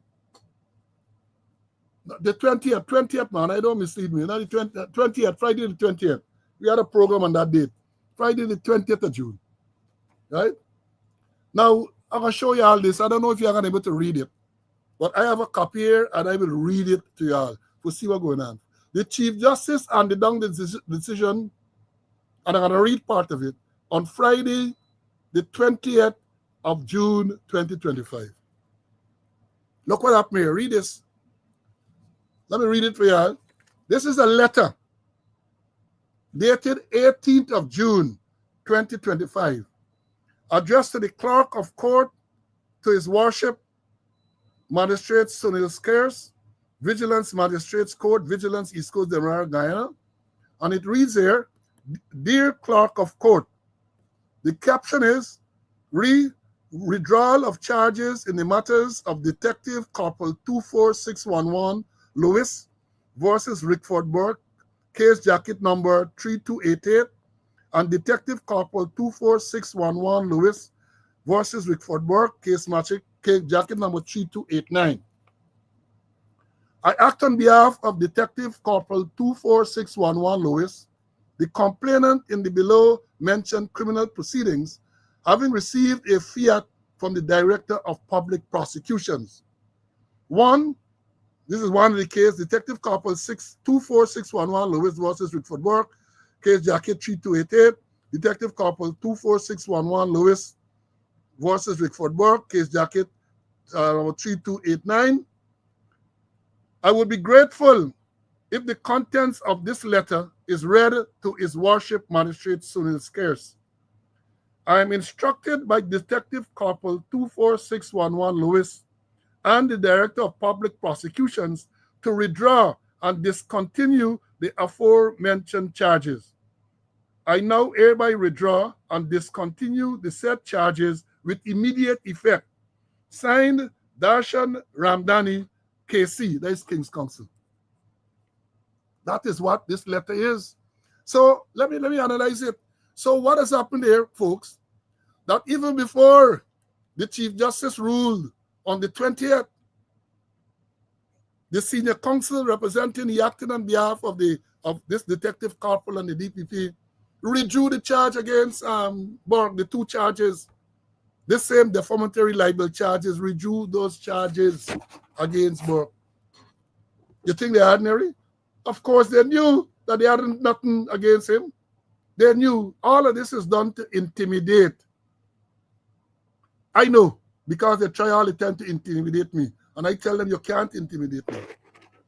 The only thing to stop me from telling the truth is the grave. You can't intimidate me. So here it is now. They withdrew the charge on the 18th, and the Chief Justice ruled on the 20th. So they know how the ruling would have gone. That's like in my case with the Brutus matter he challenged. The Chief Justice is set to make a decision on the 18th of June 2021.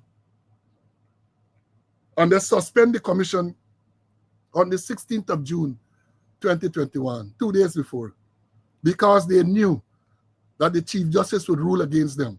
And they did not want a commission in place when the ruling was made. They are so, this is the only time you can use the word transparent with them, you know.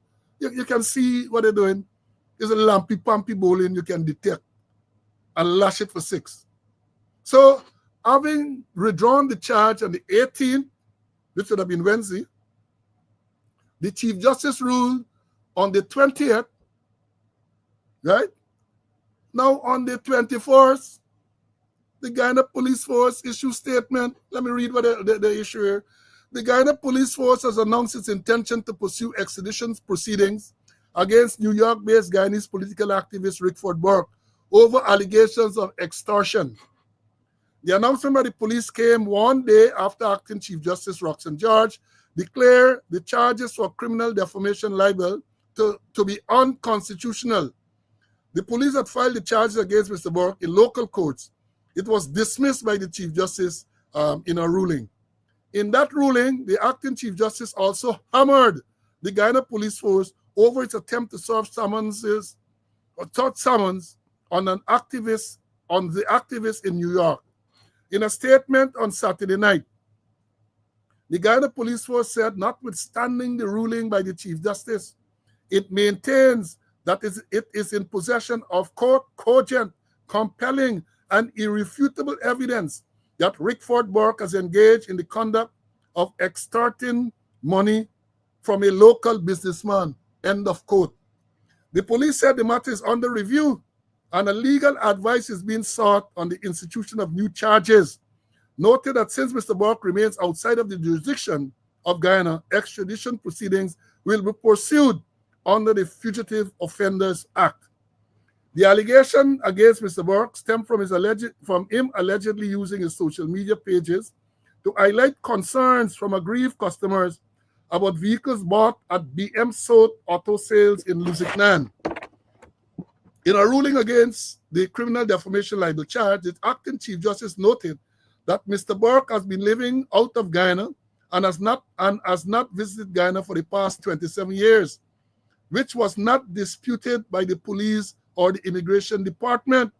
She questioned how in that charge could the accused, or could he be accused of committing a crime at Lusignan recently when he has not been in the country in more than 2.5 decades. In roasting the police over his decision to send one of his officers to a foreign jurisdiction to serve the summons, Justice George noted that the move was unlawful and the summons would have no legal effect no legal bearing outside of the jurisdiction of Guyana.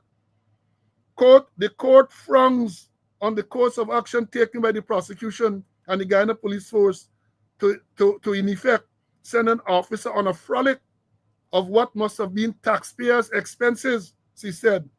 The acting Chief Justice said the laws of Guyana provide for the return of persons who are accused of criminal offenses through the Fugitive Offensive Act and with all of the legislative requirements being followed.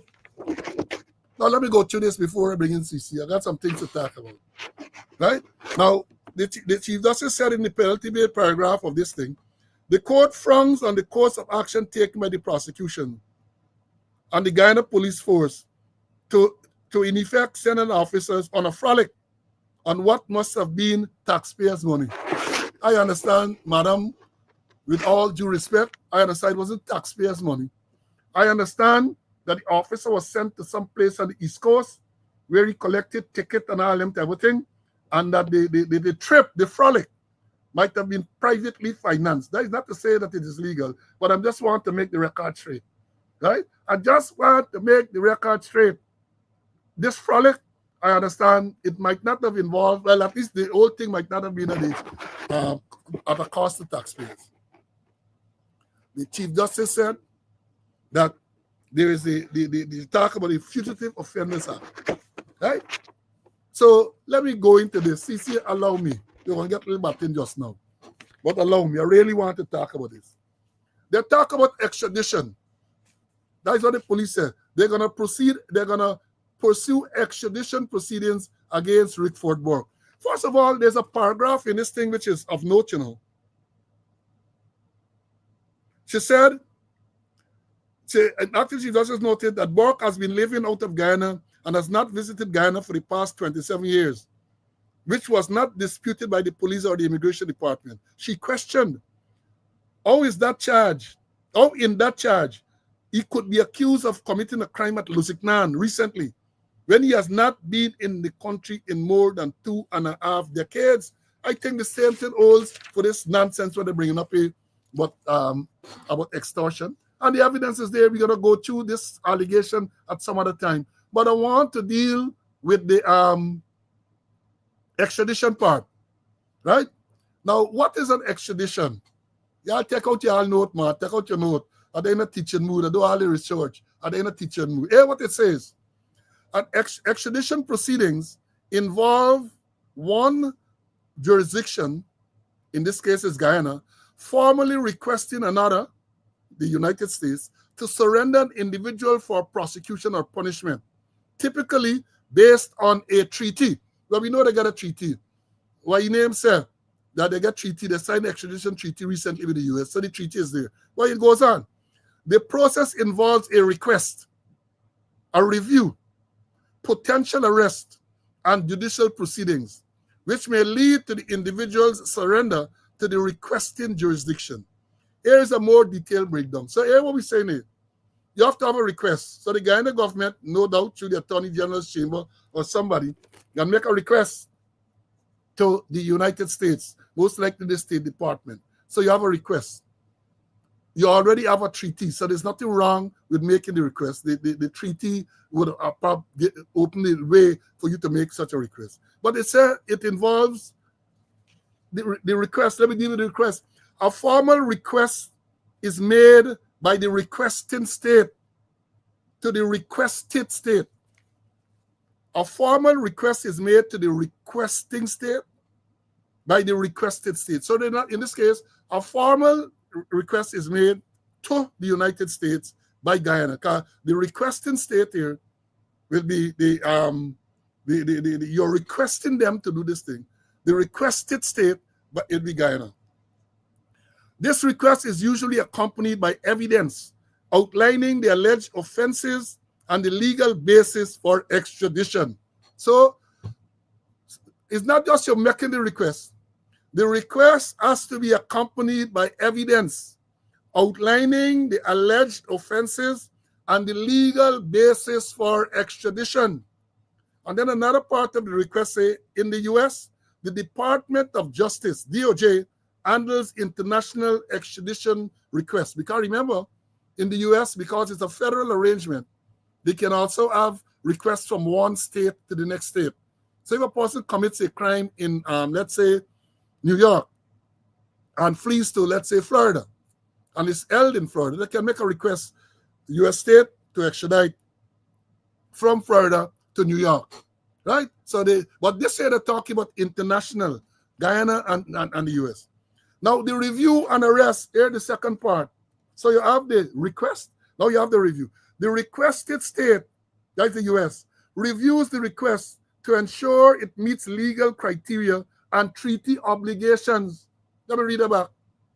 The requested state, that is the U.S., reviews the request to ensure it meets criteria and treaty obligations. Our review. Then the next, if deemed valid, the individual may be arrested and brought before a court. Comrade, look, y'all take out y'all note with this jackasses of time about extradition. Like if you can just come, like how they send the officer, you just come and pick you up. It don't work, sir. It does not work like that.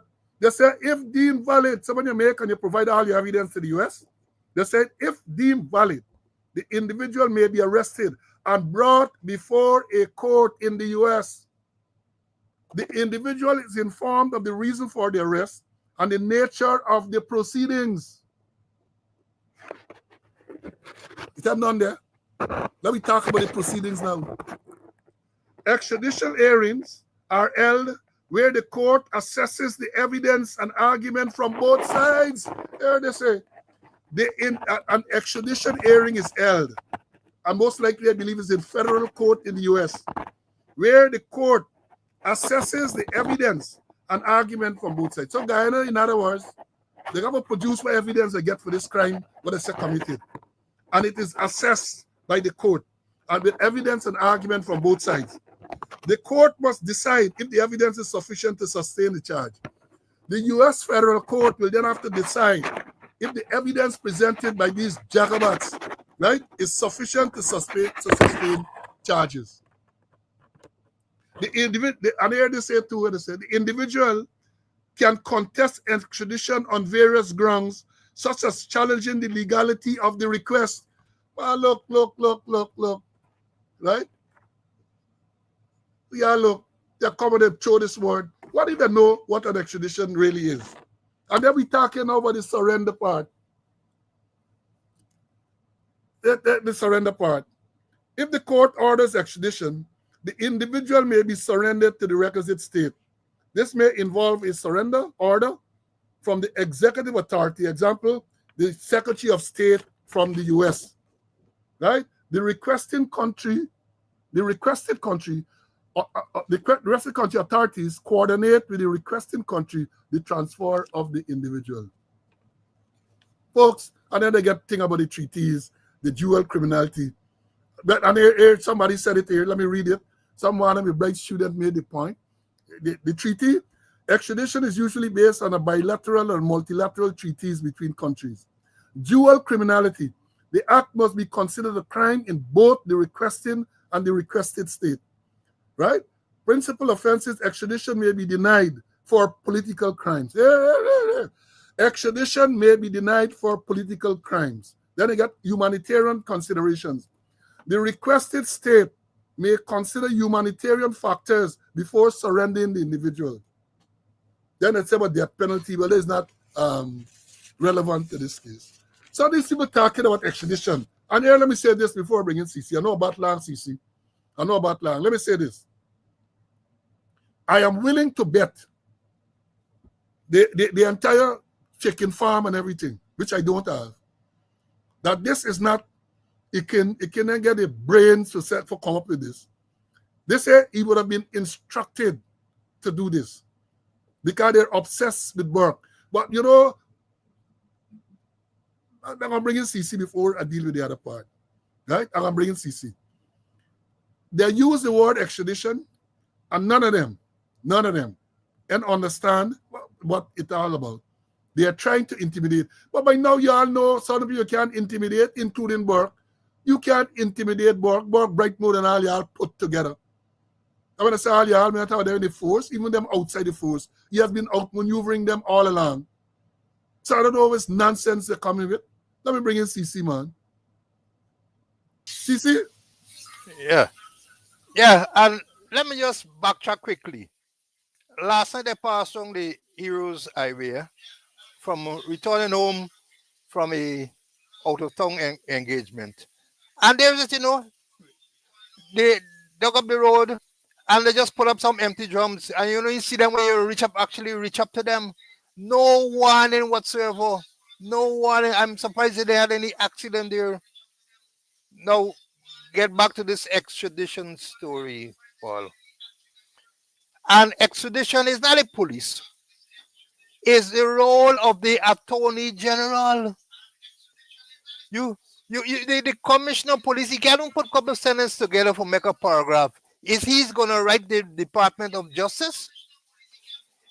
It is the Attorney General, by trying to pull out himself in case anything you say is not he. Remember the Secretary of State don't threaten them already for taking certain actions, and then as you outline certain things there, Paul, it's a call for a process, and you have to get evidence. We had extradition proceedings in Guyana already. I remember, I think a case with Dataram. I think where Chief Justice chewed out. With Dataram, he chewed out. So it is not automatic that if you apply for extradition proceedings that you're going to get through. And then they get case to it with if the offense was one of that could be murder, that will entail the death sentence. I remember Gregory Smith. When Guyana had wanted Gregory Smith, remember he's the person who they say gave Walter Rodney that walkie-talkie that blew up in his lap and killed him, and the trace Gregory Smith to Cayenne, and Guyana had wanted him. Remember, Cayenne is a territory of France, and France had abolished the death sentence. And I say, yes, we could extradite this man to Ghana, but you have to give us the assurance that if he's convicted, he will not be executed, he will not be hanged, and we have to back off. So the death sentence also come into play.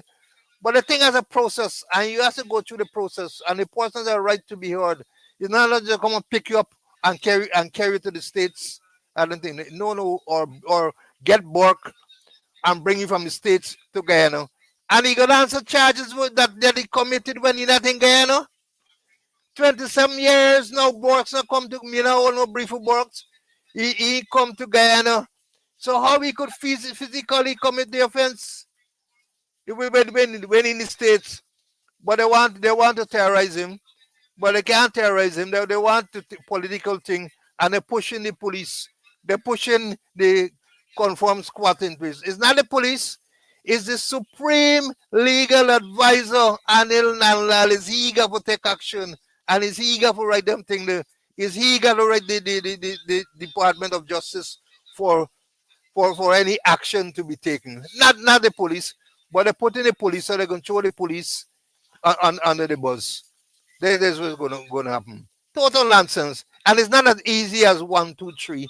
That person, if a person are arrested, the person, first thing you got to send and give your evidence.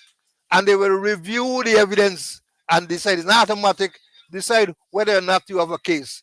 If they feel you have a case, the person's arrested and then gone to the legal proceedings. And then they decide one way or the other. So what they're doing now is total nonsense. Total nonsense. Yeah, let me remind them the statement from U.S. Secretary of State. He said it is unacceptable for foreign officials to issue or threaten arrest warrants on U.S. citizens or U.S. residents for social media posts on American platforms while physically present in the U.S. So again, the question based on the Chief Justice ruling, the man in the States, you say he extradited. And here they say, when I see the thing, they're claiming that this man extorted some 150,000 Guyana dollars from some man. And the person who they claim is his agent said no conversation, nothing. They never discuss anything. You don't know the man. The man is on tape. The man who they arrested is on tape saying he had no Burke. I never spoke to Burke. We never had no agreement with Burke. That reminds me when they charged us CC for conspiracy to commit fraud. And when the question was asked in court, they didn't get over, we talk, we text, we WhatsApp, nothing, but they're talking about conspiracy. So how did you conspire? Telepathically? That is what is going on. And then the same part of the statement here that they will say they're going to send for legal advice. But who they're going to send for legal advice to the DPP? Remember what Bernardo Santos said about the DPP? It is contained in this book, Hijacking of the New Building Society, page 51. He said one of the matters which has been suspected by members of the criminal bar for some time is that the acting director of public prosecutions, whose husband is a Muslim cleric, cannot divorce her religion from her professional duties. In the instant case, Mrs. Aliak, prior to charges being instituted against my client, held a meeting at the headquarters of the Central Islamic Organization of Guyana, which was attended inter alia by her husband, a Muslim member of staff of the New Building Society, at which meeting the affairs of the New Building Society were discussed as they pertain to the loss of money, which later formed the basis of charges. It is an open secret that Mrs. Aliak's husband has played a major role in the matter. We got to read these things and reminding you. Let me read two before I bring in CC. We're going to go a little bit over time. I'll tell you, was Burke and Skello and all of this everything. Let me read Pastor Niamola again. First, they came for the communists, and I did not speak out because I was not a communist. Then they came for the socialists, and I did not speak out because I was not a socialist. Then they came for the trade unionists, and I did not speak out because I was not a trade unionist. Then they came for the Jews. I did not speak out because I was not a Jew. Then they came for me, and there was no one left to speak for me. Y'all remember that. Also remember the statement from G.H.K. Lal. And he says what we have today is not a government, but a gang of gangsters. For the most part, what Guyanese have for leaders today are nothing more than out-of-control lunatics, pathological liars, unreconstructed racists, and political sadists. That is what J.H.K. Lal, an Indian man, said about them in the place. So a warning, y'all. A warning. This Burke matter, we will speak some more about it on the next program. Let me bring in CC to do a quick closing, and then we are going to, time really flies when you're having fun. CC, your brief closing, my brother. All right, it's time that the Chief Justice and other judges start to cite people for contempt of court. Here is it. We had a previous ruling by the Chief Justice, which is saying that the Police Service Commission is not fully constituted and cannot perform any functions of this commission. They continue to do that. Right now, this present police, the Wellinga Police Service Commission, we understand is still acting. Although the term finished, they're still acting. And it's high time that in many cases, persons have been shown contempt for the ruling of the court. I think we need some judges like Claude Masayo. I remember when he had threatened to jail a lawyer who is now a senior counsel. You remember when he told him, if you're not represented by 1 o'clock, the jaws of the Georgetown prison is going to open up and swallow you, you know, that they need the judges and the Chief Justice also need to ensure, because here is it, she made a ruling and within days, attempt is being made. An attempt is being made and they put it on the police. But I think it's true the Attorney General attempt is being made to defy her. They are in contempt of court what they want to do. And it's high time, I'm saying, the judges, Chief Justice and other words, start to cite people for contempt of court. The rule of law must be maintained. The Constitution must be adhered to. Thank you very much, brother. Thank you. Let me say this matter for the benefit of all the people in the Guyanese diaspora, especially in the U.S., based on what the Secretary of State said. When these people come after you, let me say it's unacceptable for foreign officials to issue or threaten arrest warrants against U.S. citizens or residents for social media posts on American platforms while physically present in the U.S. When these things happen, you have got to report. You can't expect the State Department to know about these violations. When they come after you, when you travel to Guyana, people say to travel, you got the immigration, they detain you, and they ask you, and they harass you. Make a report. Don't take it like that. Make a report. You make comments where you're expressing your constitutional First Amendment right to freedom of speech. When they come and they talk stupidness, or you talk and they come after you, report them. Report them. That is the only way the authorities will know what is going on. So let me understand it. Report them. Keep a record of your reports. Speak to your representatives as to what is going on. Right? Let me understand it. As I've said, we're going to come back to this same matter. One of the issues, however, based on what my colleague just said, when they make these contemptuous actions, somebody got to initiate the proceedings. I don't believe the court can just jump on several. Somebody got to carry some application before the court, pointing out the contempt, and the court will then take the action. So that is what has to happen, because they claim that we live in a democratic society, which is not the case. And I'm going to talk about that on a future program, what a democracy is, right? We more live in what we call a kleptocracy, a thief in government, and I have no apologies to that. The evidence is there. The evidence is there. It's thief from top to bottom. So, folks, as I said, election year, up to now we hear that Parliament dissolved, but they're talking about election. So don't be surprised if Parliament walking and doing all that other thing, right? Because election, they say, is the 1st of September, and which is just 2 months plus away, just over 2 months away, and Parliament not dissolved. I understand that today, the 23rd of June, supposed to be what they call Symbol Day, so where the parties are supposed to submit their symbols. And I'm saying it again, the Team Mohammed in particular, because they are the newbies. They have other newbies too. Have to be extremely careful, cross your T's and dot your I's.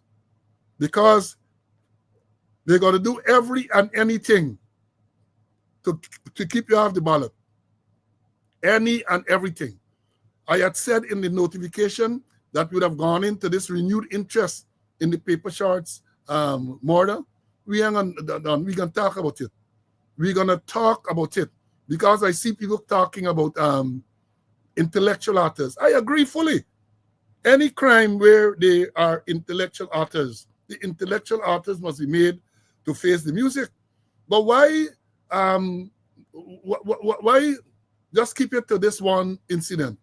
They have a lot of other crimes where people said they had strong evidence of intellectual authors, such as the Crummy Wing murder. We spoke about it here before. Ronald Waddell, in the Ronald Waddell case, the evidence came out in the U.S. court of the intellectual authors, including government ministers in that matter. Nobody calling for intellectual authors then to be tried. Satsa, a government minister under Jagdeo government, shot and killed, along with family members. They hadn't any intellectual authors then. So I agree. Because as somebody pointed out, there's no statute of limitation on a murder charge. So the intellectual authors must be brought. But why being so selective at this particular time? We will go into that a little bit more. Today, as we say, symbol day, don't be surprised if you hear they say that the symbol that the T. Mohammed is submitting does not meet some whatever criteria. Don't be surprised. We're going to hear about it soon. Folks, our next program is scheduled for Wednesday, God's Spray Live. And we're going to deal with matters that we have not been able to go through it today. But be assured that we're going to make sure that these matters are addressed. We have got to bring you the credible, valuable information. The fact that you have thousands on the live is an indication that what we're saying it makes sense because you are sensible people. And if you are part of the stupid people Jagdeo talk about, all of you in your thousands would not be here to view it. So folks, stay well, stay safe. Again, I urge you to stay safe. You talk about COVID, you talk about fatal accidents, whether they call them incident accidents, murders. We had a double murder somewhere in the bush area. All of these things are happening, and they are concerned. They are not concerned. All they're concerned is to thief the money and try to see who they could buy and all, and to deal with the crosses. That's all they're interested in, to deal with the crosses. But I end by saying that there is a God, and man appoints, God disappoints. Folks, God's Spray Life will see you on Wednesday for the midweek's episode. Until then, stay well. Bye.